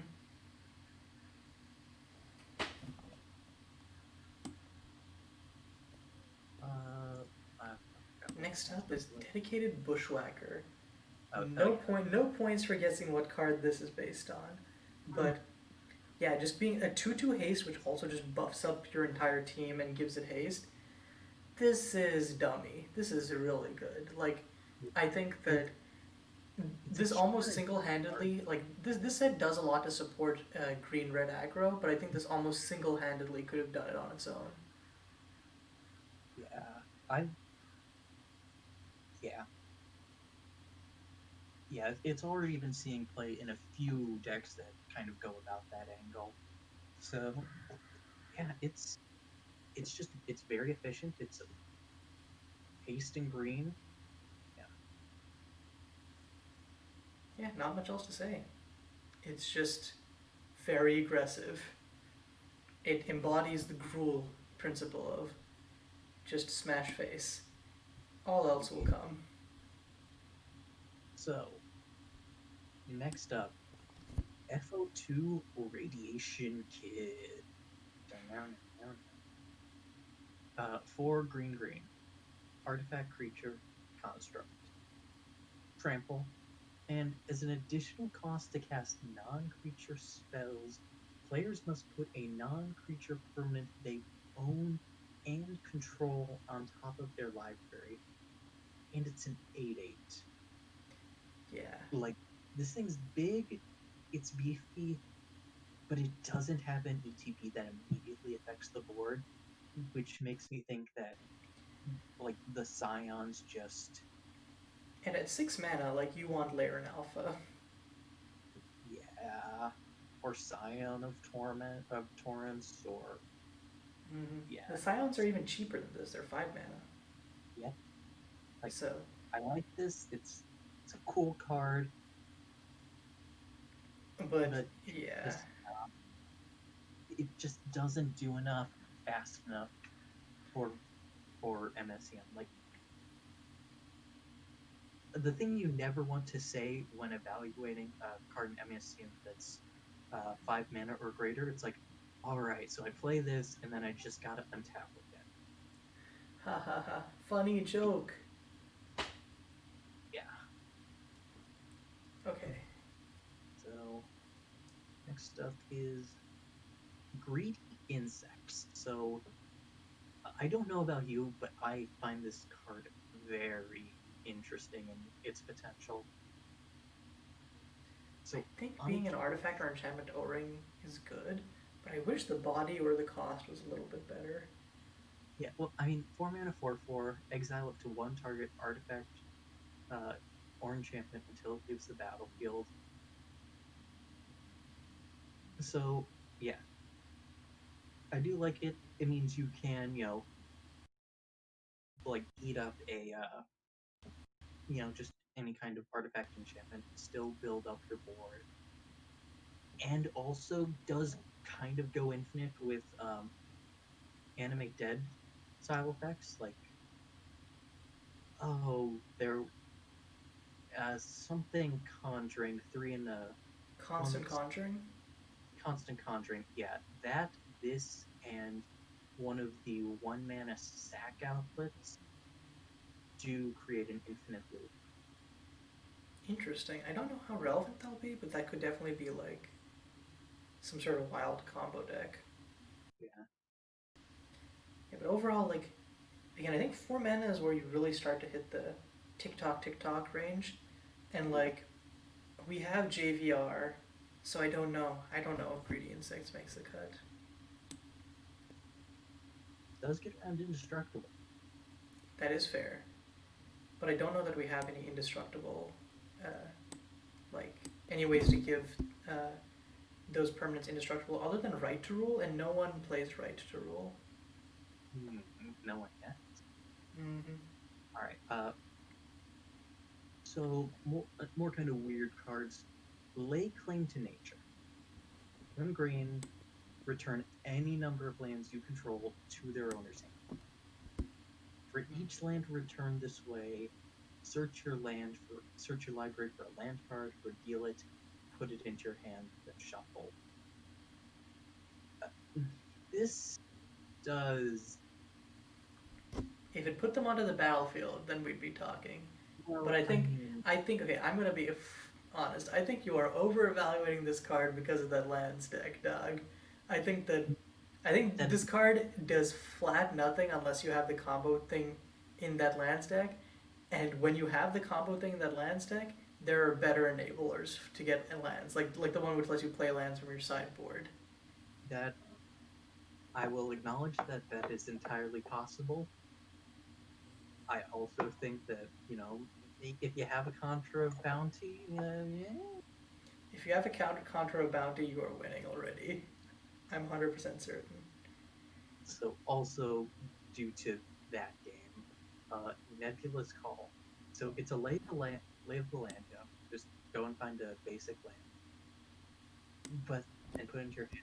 But you also add 1 mana of any color. So if you are doing something where you just want to get lands out of your deck and into your hand, the fact that you can use this as a turn 1 and still play an accelerant or something, I think is decent. Like, it's not widely applicable, but in some of the more niche archetypes, it does have its uses. Yeah, being card and mana neutral, just being a free card, is kind of nutty. And the only thing it asks of you is have other turn one plays, and like we saw how nutty it is in the game with in your game with Serendipigans. And if you draw it late, then like whatever, you just play it, immediately cycle it for a land, and then you can still play your whatever whatever you're planning to play on that turn. Yeah. So next up, just real quick, is On the Shoulders of Giants. I'm honestly just throwing this one out here because it does go infinite with the various persist creatures we have. Mm-hmm. Since you sack a persist creature, you stack it so persist creature comes back while this is on the stack. It has a -1/-1 counter, so of course it gets a +1/+1 counter, cancel each other out, and you can just loop them repeatedly. There's probably something worth looking into there. And like sacrifice a creature, draw cards equal to sacrifice creature's power. Like it's not a great fair card, but it's enough of a good fair card that I could definitely see like putting this in like some sort of combo deck that also has a fair game plan as backup. So, Scavenging Pack. It's a 3/3 spider that kills your opponent's, was it Dware Automaton or something? The 1 white 2/2? Sparking automaton, yeah. Sparking Automaton, yeah. Yeah. Again, scavenging pack falls into like the greedy insects thing of. I could see running this over JVR, but in very very specific metas. Otherwise, JVR is just better. Yeah. And I guess also, I mean, the reach is nice, it does double duty against both Lyman and that. Mm-hmm. Right. Okay. So I think that is it for monocolor. Yep. Moving on to one of the beefier chunks of this, gold. Yep, there are a lot of gold cards because this is a multicolored focus set. So starting off, I think one of the other secondary main characters, Aldoris Finn, Vice President. I'm not entirely sure I'm keen on this guy. I think like villainy just does what he does, but better. Like, oh, if you wanna gain value from killing off creatures, like And usually you get, or like usually and especially so in this format, you get better value by, like from killing your opponent's creatures when you don't have other creatures of your own that get in the way. So yeah, I don't see Aldor's Fin being very good yeah, outside of EDH. like you can Exeunt with a villainy on board with impunity, but Exeunt with this is not working. Mm-hmm. All right. Animus Box. So I think this is one of the ones that falls into the control, like multicolor control list. Like, I guess okay, if we look at this like a Sphinx's Rev, I think so like so Sphinx's Rev with X equals 2 or 3 was usually a good thing. So that was instant speed, and this is sorcery. yeah, I think you need to be And consistently hitting 4 colors to justify yeah, this. 5 colors ideally, because otherwise, why would you not just run Planeswalkers inside? Becomes the question. absolutely. But if you can hit 4 to 5 colors, it's gas. Yeah. All right. You mentioned this one earlier, so would you Man, like this is to so exciting. Dead Man's Party. go rockin'? Yeah, 2 mana enchantment, blue and a black. Beginning of your upkeep, you can exile 2 cards that share a color from your graveyard. If you do, return a card that shares a color with those 2 cards from your graveyard to your hand. This is so nutty in Villainy. Like, Villainy Blue has not been on the map for a while because of Villainy itself requiring you to tap out. But this might single-handedly put it back on the map because of the shares a color requirement and just how much crazy card recursion it provides. Um, it nicely into like Icon decks or like any decks where like you are playing 2 colors or like you're playing multiple colors but have like a strong focus on one of them. Um, and like I think in basically every color except white, there's a format for dumping cards into your graveyard. So like you will not be at a loss to find ways to fuel this. Yeah, I agree. This, I think, yeah, the name is a deliberate nod to Deadly Manipulation, which was banned a bit ago, but I think this does a decent impression of what it would do. Mm-hmm. So Going yeah, to another 2 mana great card for blue black, Destructive Ambition. I love this thing. It is, I I have an unhealthy relationship with Cane Dancer, and this is just enabling it. So blue black instant, counter target monocolored spell. Its controller loses 2 life. I've got to say, if this made me lose 2 life, I would still play it because so many of the larger, big threats, or even just usual spells in our format are monocolored. The Scions, good chunk of our draw spells, removal, burn, just most of the format is monocolor. mm-hmm.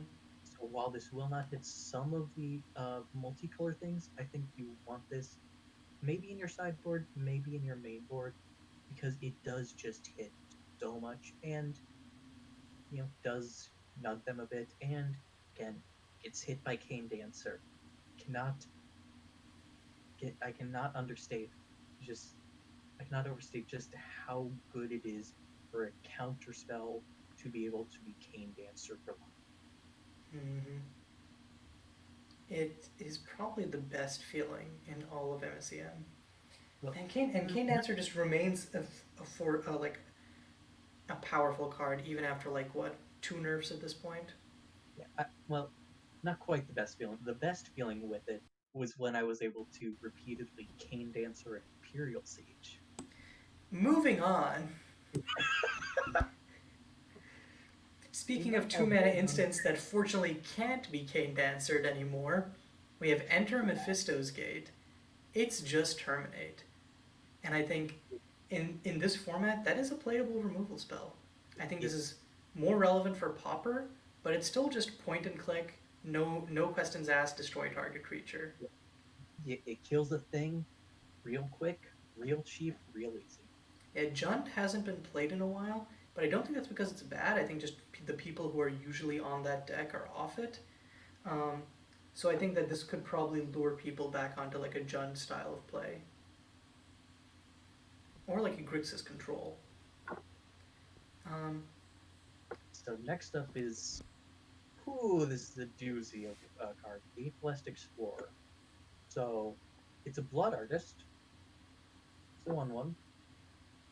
So good in a sack deck where you have things dying. Did I mention you can cast it from your graveyard as long as you control several creatures? God, it's so insane, so Yeah. insane. Like, I'm just gonna say sadistic indulgence. Yeah, like that is literally like a one card way of enabling you to recur this. Yeah. Like, I want to run this alongside something like Keeper of the Stank. Like, this makes me want to explore kind of a Soul Sisters Aristocrats blend where you just like you take all of the like cards from aristocrats that drain them reliably. You take like the token generators from both, and like a keeper of the sanctum, and just kind of bring them all together into And this. what do you got? Gate, just crazy aristocrats, Gate Blast Explorer, draining your opponent's face. That wasn't quite as rhythmic because I didn't plan it out in my head, but still, oh my god. Yeah, it's Yeah, this card is just like we got 3 playable Blood Artist variants in this rotation, so Aristocrats is happy. damn bougies. Anyway, Next up is Glitch really, Galactic Muse, who I think is the only uh, Planeswalker in the set. uh, there's one other one. Oh yeah, I've let me see her glitch. Yeah, So I didn't think too high of her, but maybe you might I be don't think she's different. that crazy, but I think that like she comes in with 4 loyalty. Her +1 is basically Seto except without the life gain and with evasion. And her -3, I think being card advantage is sometimes more useful than Seto's minus. And it also it's like it's card advantage plus usually like a removal spell, or you can sometimes just close out a game. So I think I feel like Glitch has potential as just nothing fancy but a solid finisher for like a solid like top end for Jeskai control.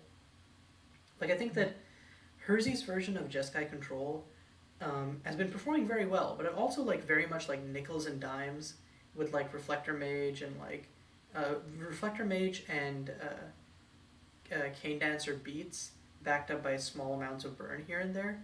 But I think if you're a fan of more like traditional control, um, like which is like big finishers, Glitch is definitely like a viable one. I'm not sure. I think I would still just play Setosan because being able to have a board wipe that can also kill your opponent is, I think, a bit higher of a ceiling. Mm. Fair. I think like Seto-san's board wipe is like pretty good, but I think that like it can go down in value depending on like um, the creature suites that they have.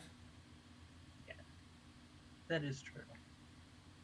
And I think Saya is also like good in the 5 mana Walker slot, but I think that there are situations where I'd prefer to have Glitch. Again, like I don't think that she's exceptional, whatever, but I think that she is a solid control finisher that I want someone to try.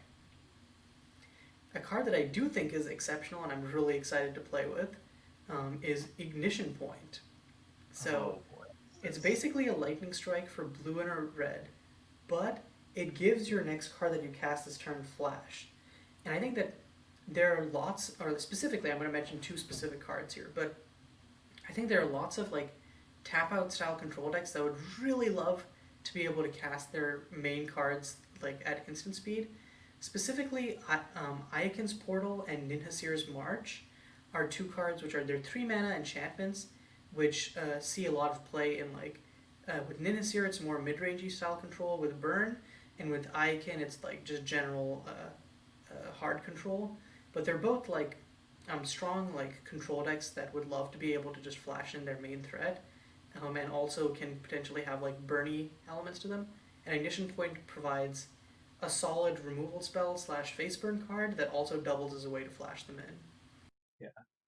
And I also love it because one of my favorite Cane Dancer targets was Rogar's Frenzy, and guess what this does?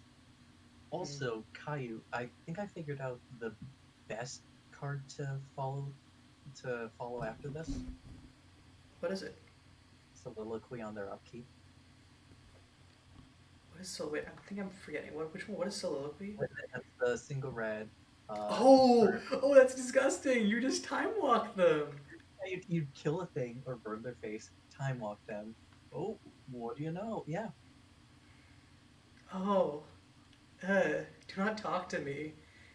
Dude, I've been time walked enough in this format with unraveling. I don't need Oh, another way of getting time walked. I need to get back to playing more Unraveling. That thing's. Unraveling You know, is a legitimately disgusting card. how about something happy? Joyous Explorer. Landfall, make a 1/1 servo. Pretty good. Green white 1/1. So you play lands, makes a small army.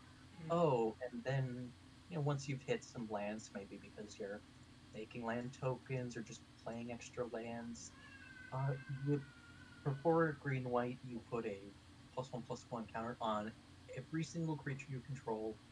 They gain trample until end of turn. Yeah, this is very similar to a card that made huge waves in Custom Standard, which was Protect the Farm. Except that one, you didn't get a creature body with it, and the ability cost the same, but you had to sack the enchantment. This is just that, except better Yeah, because it's repeatable, and you also get to do some beats with it. Um, Yeah, like it's comparable to what is it from Canon? Gavany Township. Just mhm. I think the main question is it was fast enough, or like it was at the pace for Custard? Is it at the pace for MSEM? And I think the jury's still out on that. But it's I very strong engine. I think given the amount of fetches we have, it can be, but we'll have to see. Yeah, and I guess we have stuff like Splitting Bloom as well that would support like a lands plus tokens type deal.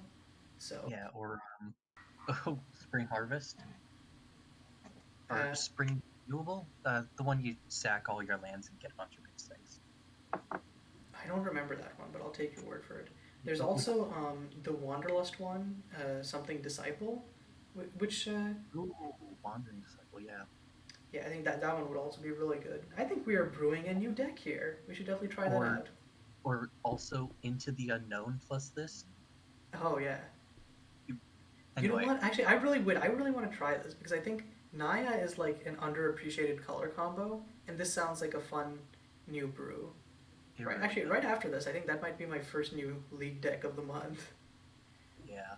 Speaking of things that might go well in some nihilist, uh, Lone Survivor. like even after it's changed, I still love this though. As Mm. long as you control no other humans, you have a 5/5 that taxes all non-creatures.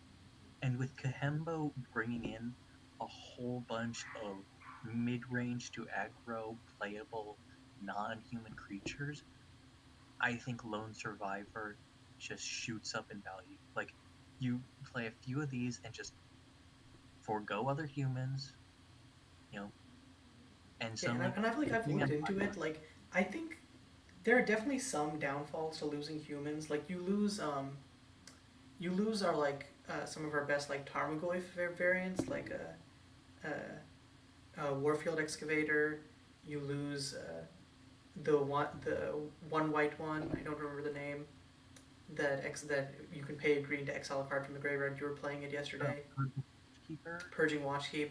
So there are some losses, but in general there are lots of cards which like are at a close or like a very close level to that. Like let's say like Sporeflow Protector, Yeah. and in exchange you get to play a 5/5 for 3 that taxes your opponent's spells. Like okay, It's like, yeah, I'll take that trade. mm, And also, yeah, or if you just only have one creature, mm-hmm. yeah. Um, yeah, well, we just got a pure line of gas here. Nebula's Majesty. So you bounce a non-land permanent, and then you flicker a non-land permanent. Yeah, it's just sheer value. I think the main thing is that returning the non-land permanent to its owner's hand is kind of a tempo-y type thing.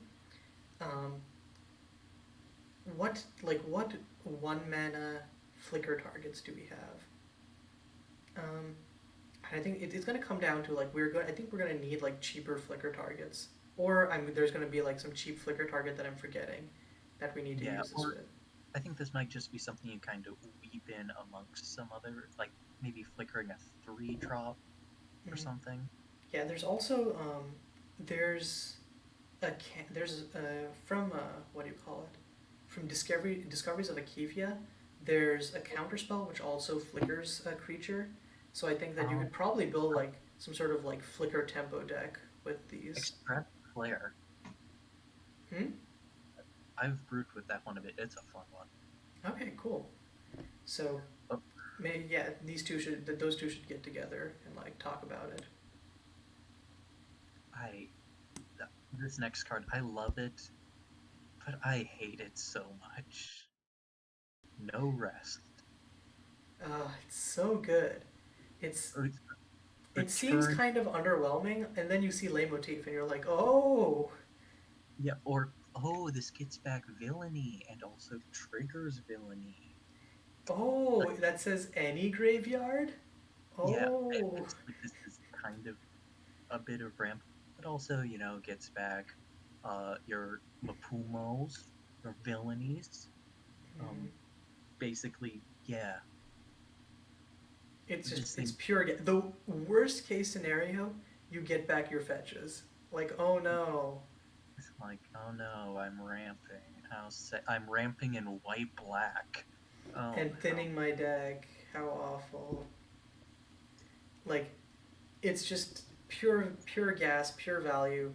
Like the other black leitmotif spells, it triggers villainy.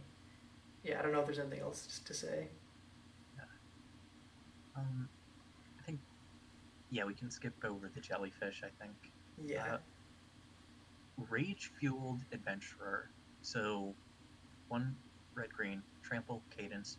Whenever it attacks, you may have it fight target creature you don't control. So, this is similar to another card that already exists, Jara Jadefist, which is the same thing except it has haste instead of the fight clause.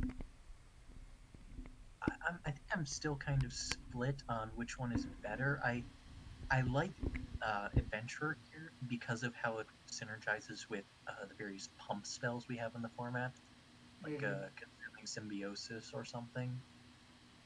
Yeah, I think in like a red green aggro range, this definitely has legs. Yeah, But yeah, like you said, I think haste versus the fight, because like the fight is useful, but also like with two toughness, unless you like cadence more, it's not likely to survive. So fingers crossed. yeah. A card that is unambiguously good. Oh god, Rot is the format's new baby board wipe. Yeah. What was the original version of this? I think there was It a was change it was recently. basically very similar to Pitwilt. I think it was abrupt decay except without the uncounterable. I think Uh,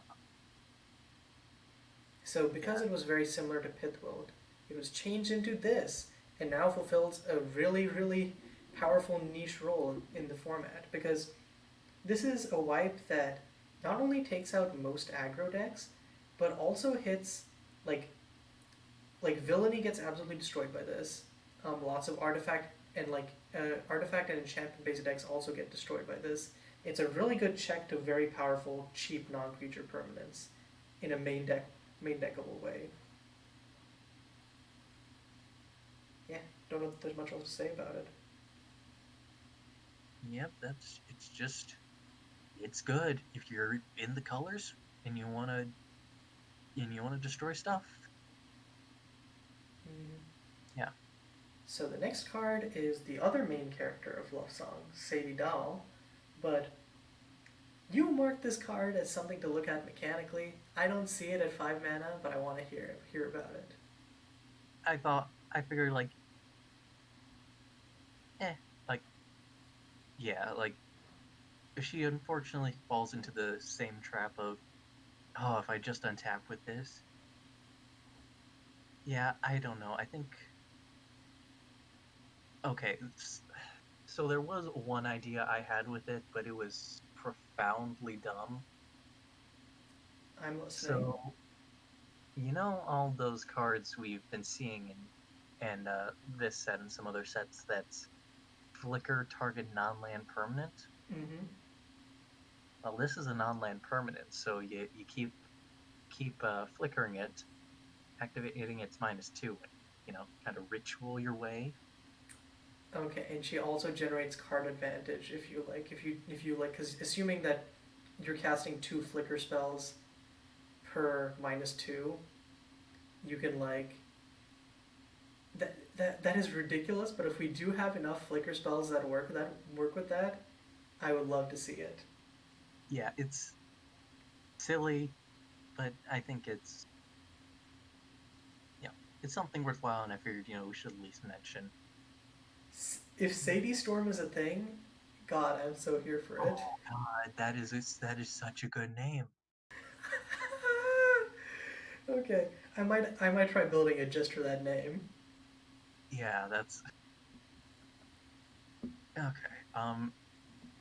So Sage of Wilds. Uh, there's already some cards like this that exist. There's one called Highborn Meditant. Mm-hmm. That is, they've seen some play. This one might I'm see pretty low on play it. as another version of it because the other ones are also just one green blue 2/2. Like the Admittedly, the last the Meditant last time is that I saw it like played and put up good results was like almost 2 years ago when I first joined the format. There was like a green blue warriors deck, which was like an aggressive deck, which kind of just like focused on cheap creatures that cared about your opponent's drawing or like cared about drawing cards and used a bunch of like cheap wheels to like um, buff up like Highborn Meditant and some of the other cheaper creatures. But or the Kakiri Mage Hunter. Yeah, yeah, that was it. Um, but like that was like when I joined the format, and since then, like I think the the bar for what you need from like what a 3 mana creature should give you has been raised so much, and I don't think that Scion of Wilds as a result is going to be like super good. unfortunately. Mm-hmm. A Un- card that was though I could be wrong because our next card is a card that was not originally designed for constructed play and was not expected to like get there, and then now is in a top 4 GP deck. Source Decay. So it's fundamentally it's a very basic card. You deal 2 damage to each opponent. You make 2/1s. But it also has this sneaky little extra bit.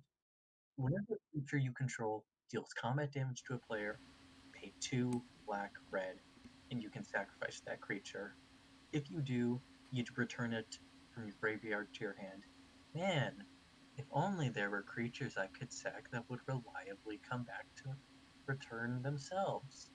And like Like, even if you sacrifice one of your like tokens, you don't care because you're still going up a token in damage each time. yeah, this one card by itself just has so much inevitability to it. It can just keep coming back. Like, yes, And it also triggers villainy. it is. Yes, it does. Like, yes, is a bit mana intensive to get back, but it is fundamentally drawing a card. And I think even if you go like 5 games, like 5, 10 games without ever actually returning it, I Mm-hmm. think even just, dealing the 2 damage, making bodies, and forcing your opponent to have to worry about that, like, because your opponent is going to see, oh no, they have this. I need to deal with that. And even if you actually don't care about it. Mm-hmm. And like even worst case scenario, like you play it, they immediately kill your creatures. You never have creatures and deal combat damage with them ever again somehow. It is still like a raise the alarm plus shock. That is Yeah, not bad. That is yeah. it is not like amazing, but it is good value for 2 mana. Yeah, sometimes you just gotta just smack them and keep moving on. Mm-hmm. Whew. Oh, this one's the thing. Mm. Welcome to Mad Max Thunder Road. Uh, so it's This card to be good so bad. I yeah. think that This is like this is one of the cards where I think without augmented, I don't know that it is playable. honestly, I think it is playable with augmented because Lightning Helix is still like Lightning Helix is just good. Like Mm. I think Jeskai Control might like it. Jeskai Control is probably okay with maybe running some gold land so they can generate black or green because if you can get augmented active, Oh yeah, that with does augmented, this is just insane. I think like also the if I important thing I think is that like if you don't care about the instant speed and like you're not planning on having augmented, Flare Blitz generally does this but better. So yeah, though this instant speed is very nice. And also, this is a decent win con for Sadie Storm because if you play Sadie, uh, activate her thing, you can then cast Thunder Road and have it be augmented. you know what, you're right actually, Just saying. but it's 9 damage. There must be augmented spells that just win. Well, though speaking of cards that can just win, T23 Aegis. Mm-hmm. So the most recent deck to win the last GP winning deck was Esper Flash, Mm-hmm. and this was in it. And from what I heard, it did some good work. Oh yeah, it is so good. It is essentially a flash 5/5 that also like it is a card advantage engine. It is absolutely insane. Just, I mean, in these kind of decks, you're never.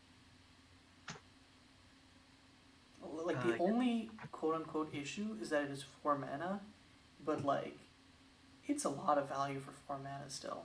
I mean, 4 mana puts it out of typical Pithwhip range, which, as we've seen lately, is a very relevant thing. Oh yeah, 100%. Um, okay, so next up, I think so. So, yeah. Okay, so whatever version of you're looking at, for Vengeance Precursor right now, I want you to just add Wizard after that elemental bit because that's what it's going to be, and that makes it ridiculous. We have So crazy wizard tribal in MSEM, so yeah. yeah, oh And yeah, oh okay, even without wizard, like this is kind of nutty. It is essentially better, or not better, but like it is a side grade of God, what is it? What is very it? Yeah, fairy dragon, which has been putting in like damn good work in like eternal formats. This one doesn't have flying, but like the trample. the trample Just is pretty relevant, and like having the wizard type will make is like an insane change. Like it puts it on the map. It puts wizards even more on the map than they already were. yeah, like I think it's going to be an interesting kind of analysis race between wizards and Blue Red Phoenix to see which one is like the better. Is it aggro style list? I think that like uh, it's probable that like is like Phoenix is more explosive on like its high rolls, but then uh, Wizards is more consistently aggressive. Yeah. So I think it might just end up being a difference of one's good for League, one's good for GPs, mm, depending on how sideboards hurt them. mm-hmm. So next up with with what I'm just gonna say right now is the weirdest card of the set.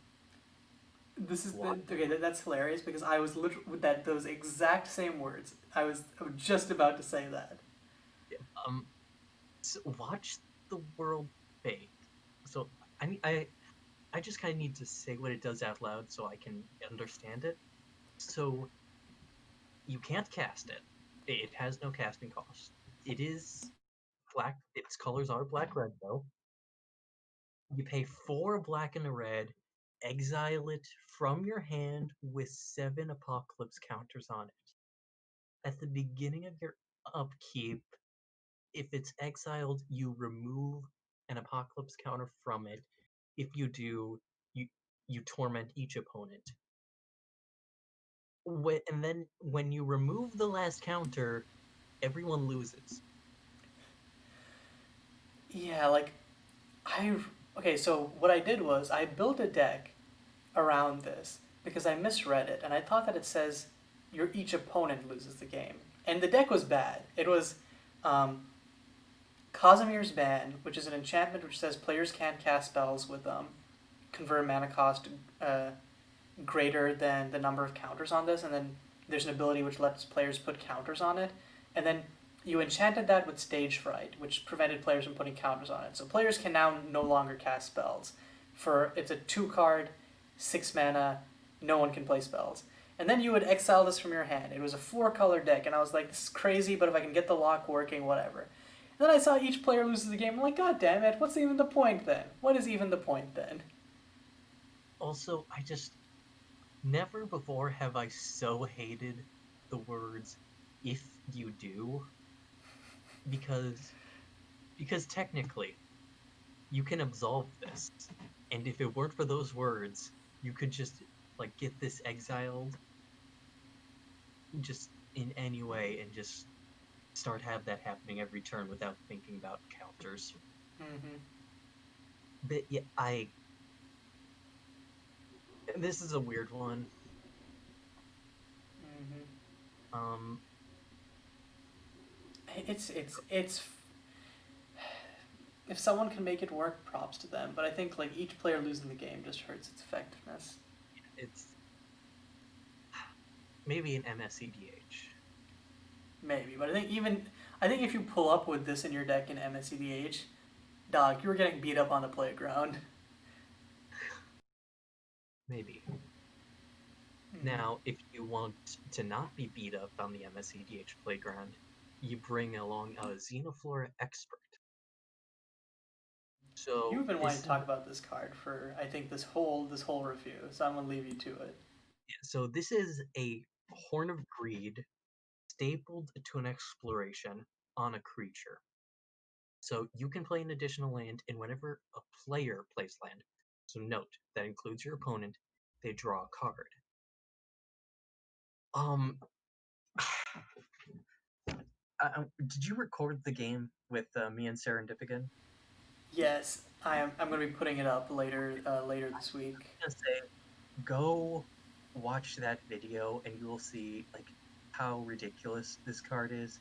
Like if you're doing anything where you want to just be playing a lot of lands somehow, regardless of where those lands might be coming from, uh, this is great for that. Also, a wonderful part is this allows you to get ahead. As typically with Horn of Greed effects, you play this, and if you want to play it on curve, your opponent will be the first one to get it. Otherwise, you'll play it off curve, and just have this one wasted mana. Mm. This lets you not only do that, like play that land and immediately get that draw. It also allows you to, uh, once the turn gets back to you, yes, they'll probably play the land, draw a card. But this means, but now with this, you can be drawing 3 cards a turn and playing 2 lands a turn, and this can just generate so much value and get you so much further ahead just by the virtue of that one additional land drop. Mm-hmm. Yeah. And God, don't even get me started on like yeah, don't yeah, it's just crazy. It's just insane. Next up is A card from Canon, Crucible of Worlds. Mm-hmm. Yeah, admittedly, I don't entirely get Crucible. Like, I'm not quite sure what it could do that I think is reliable in this format, but it's an interesting It will make card. me look at like, it'll make me look at lands with sack value. Yeah, maybe someone should bring in a strip mine or something. Or like, if do we have an Armageddon effect? If so, I want to try this. All right. Um, I don't think we do though. So, Crucible is one of those cards where like its mere existence makes you rethink a lot of other stuff, but outside of that, I don't know how viable it is. Yeah. Next up is Defected Android. Mm-hmm. This is such an interesting. So, 3 mana. Whenever you cast a spell that shares a color with the last spell you cast this turn, you put 2+1/+1 counters on it. Mm-hmm. Which means if you are, say, like, I think a blue deck or something, you can just, like, start chaining cantrips and get this just so massively big. Like, even one trigger, you've got just a big lad. Mm-hmm. You get Man. 2 triggers. Okay, I'm Yeah, actually kind of low on this card I for think two that's fair. reasons. One, I think if you just want big beater, Lone Survivor does that. If you want a big, like, artifacty beater, you have the unraveling card like Desolator of Waste, which is a 6/3/4/3. I think the problem with Defected Android is you would mostly want to play it in like an artifact aggro deck, but most of those decks, like, you are not going to have like that many colored spells to use it on, and like Defected Android definitely has serious like, oh man, if I untap with this syndrome. Yeah. It's also like just a beater, which is like, I think you definitely want like a little bit more with it, with your little more bang for your buck. I think. Yeah. I think the main thing that this would be good in is like some sort of like burn, like if you have like mid-rangey burn, which I think there are some, like we didn't talk about them, but there are some like 5 color like burn cards here. Then like I think this becomes like more interesting, because then like you just do some silly burn stuff, and then like eventually like you can go over the top with some of your burn spells.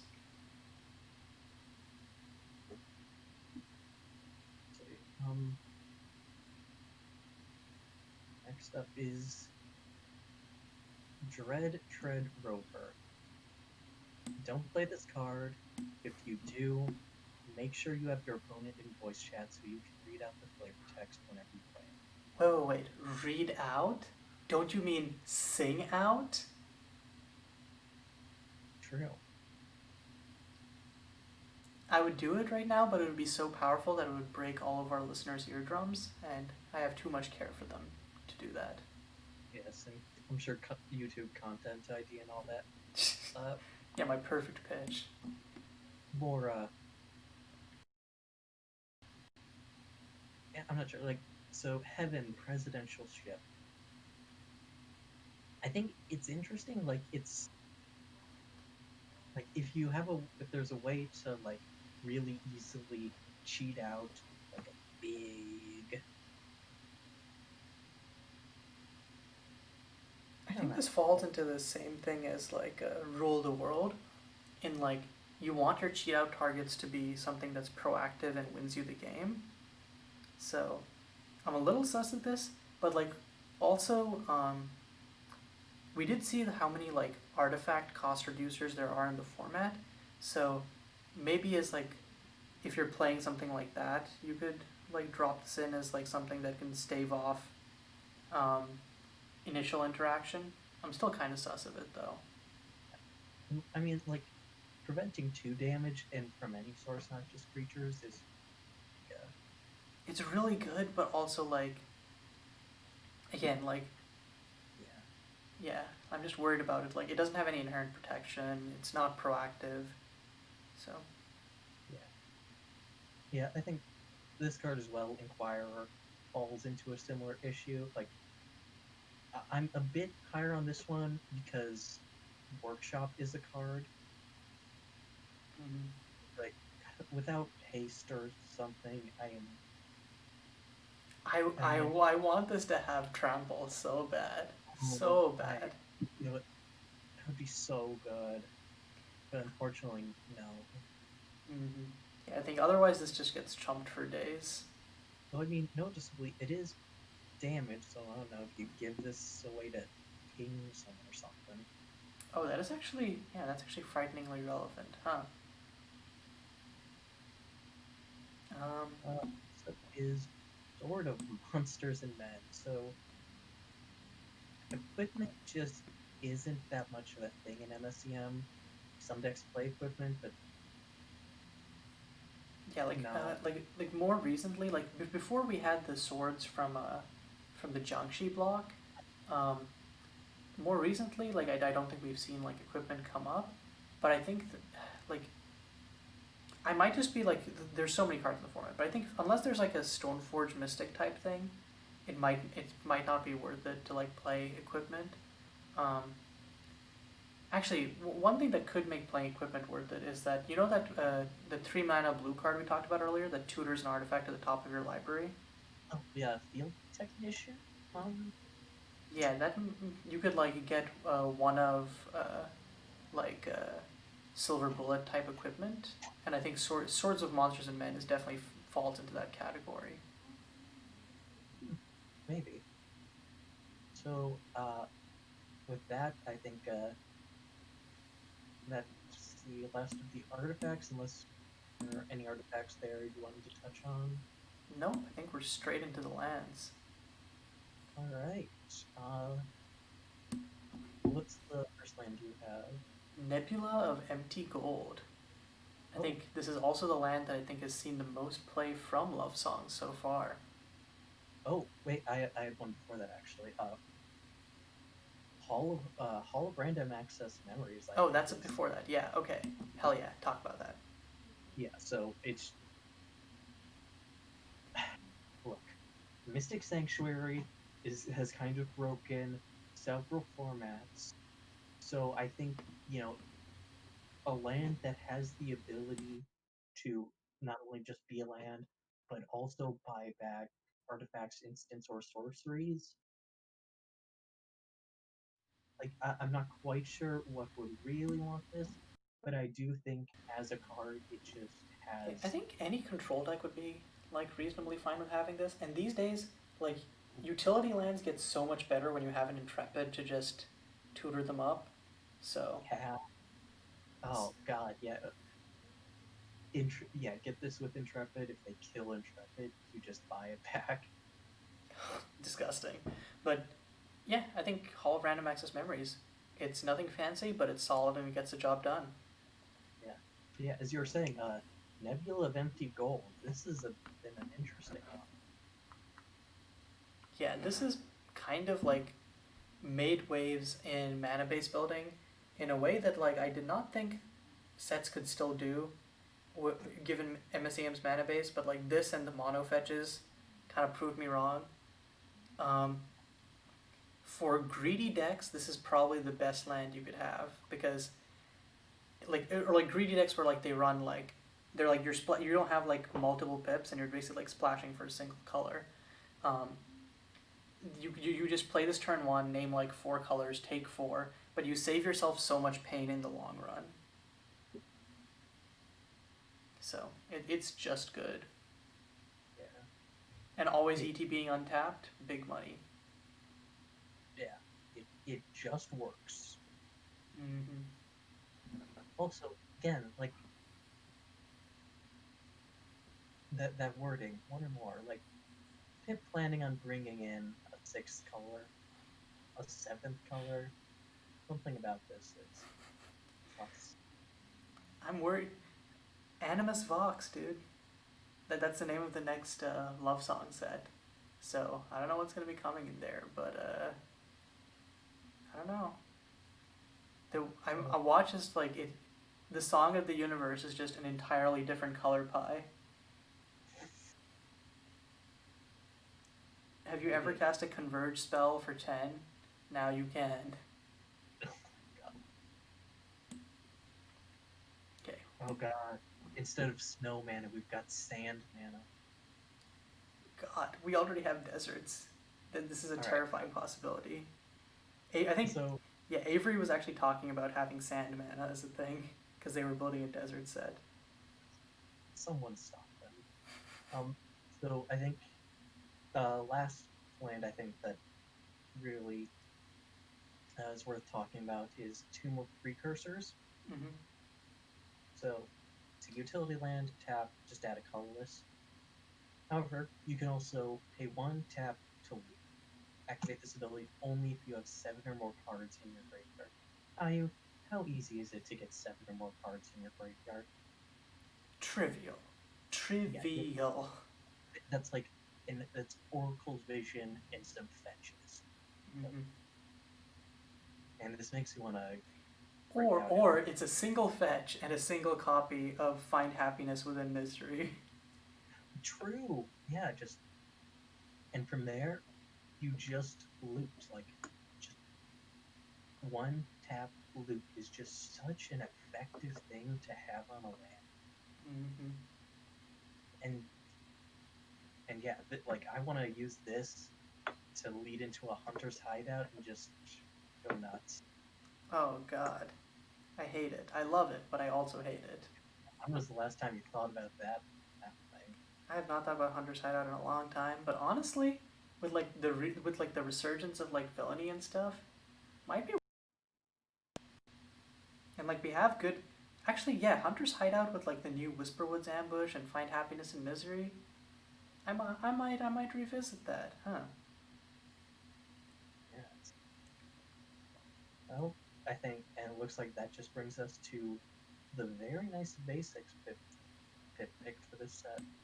Yep, art direction overall really nice. I think my favorite is particularly the forest. It really like it is distinctly a forest, but it really captures the alien feel of the entire set. Yeah, the And I think that's like it really marries like that thing of like are humans here? There's the familiar element, but then everything else is like just alien and like wild enough. Sometimes in like a horrific way, sometimes in a very whimsical and like fascinating way. And I I'm think not that sure if I'm not sure if you looked at it, but a lot of the set reminds me of the recently released Lancer tabletop RPG. I downloaded the core book for that, but I haven't read it yet. Oh, you should. It's the lore for it is an incredible read. Yeah, the mountain too is pretty visceral, but there is just something about that island that just like The I want island to see feels like it should be from Zoltan pre-modern. The pyramids, 100% feels like a Zoltan or Zoltan postmodern. Sorry. I want to see the story of this island. What happened here? What is going on there? Mm-hmm. Probably Yeah, some precursor shit. TM. yeah. So Okay, but yeah. Before we get too far off track, how about to wrap this up? Let's each of us like will take turns naming I don't know like our top 3 favorite cards or top 3 cards we're most excited for from this set. Does that sound good? yeah. I guess uh, in So no particular order. Like, mhm. it's I know it's relatively minor, but Lone Survivor makes me want to get back into brewing some good old fashioned wine. Mhm. Just some good fair magic. Yeah, like it's definitely like the most like you will play by my rules now, and my rules are the rules that everyone will follow. We will all have fun playing legitimate magic. Yes, cease this degeneracy. No more of these rituals or you draw 1 card a turn and you play 1 land per turn. Nothing Mm. more. What about you? Um, the first one that comes to mind is just, um, God, when stars align. Like, man, like I'm like it is the perfect Johnny card. It's just and it's also like it's right there where like I don't feel embarrassed playing it like on its face, but like I want to build around it and try to like make a deck that forces it to work. Yeah, I mean, And I'm you're also like like, I'm like a filthy hard. I'm like my favorite type of deck is control combo, and like this feels like perfectly that Yeah, one I mean, card if you're combo. a red deck wins list and you just slam that down, they just what are you gonna do when you see that? Like, Mm-hmm. yeah, I guess like number two spot, I I love it. Not quite number one, but man, recurring abomination is just like the first GP deck I really built myself was a Deer and Survivor combo before it was destroyed. Mm-hmm. And since then, like being able to just recur creatures like that, I love it. Mm-hmm. I think like that was one of the first cards Pip really showed off from the set that would be Love Song, and I was like, wow, oh wow, that's yeah, that is a card. It's a doozy, to be sure. Yeah. Um. So for me, I'm trying to like I'm just looking through this and thinking. I think whatchamacallit. It would have to be like Dead Man's Party. Like it's just the kind of like ridiculously greedy like value engine that like I love. It's a build around that kind of like takes stuff that you're already doing and ramps it up to insane levels. So Yeah, I, absolutely. Like you get you get that in like a I think like a bug self mill shell with Oracle's visions, Wealth of the Underbrush, Whisperwood Reclamation, Hunter's Hideout. Just like look, I'm just gonna start the game with half of my deck in the graveyard, and I'm just gonna like use that as my hand, mm-hmm. and also have wolves. Number um, one, like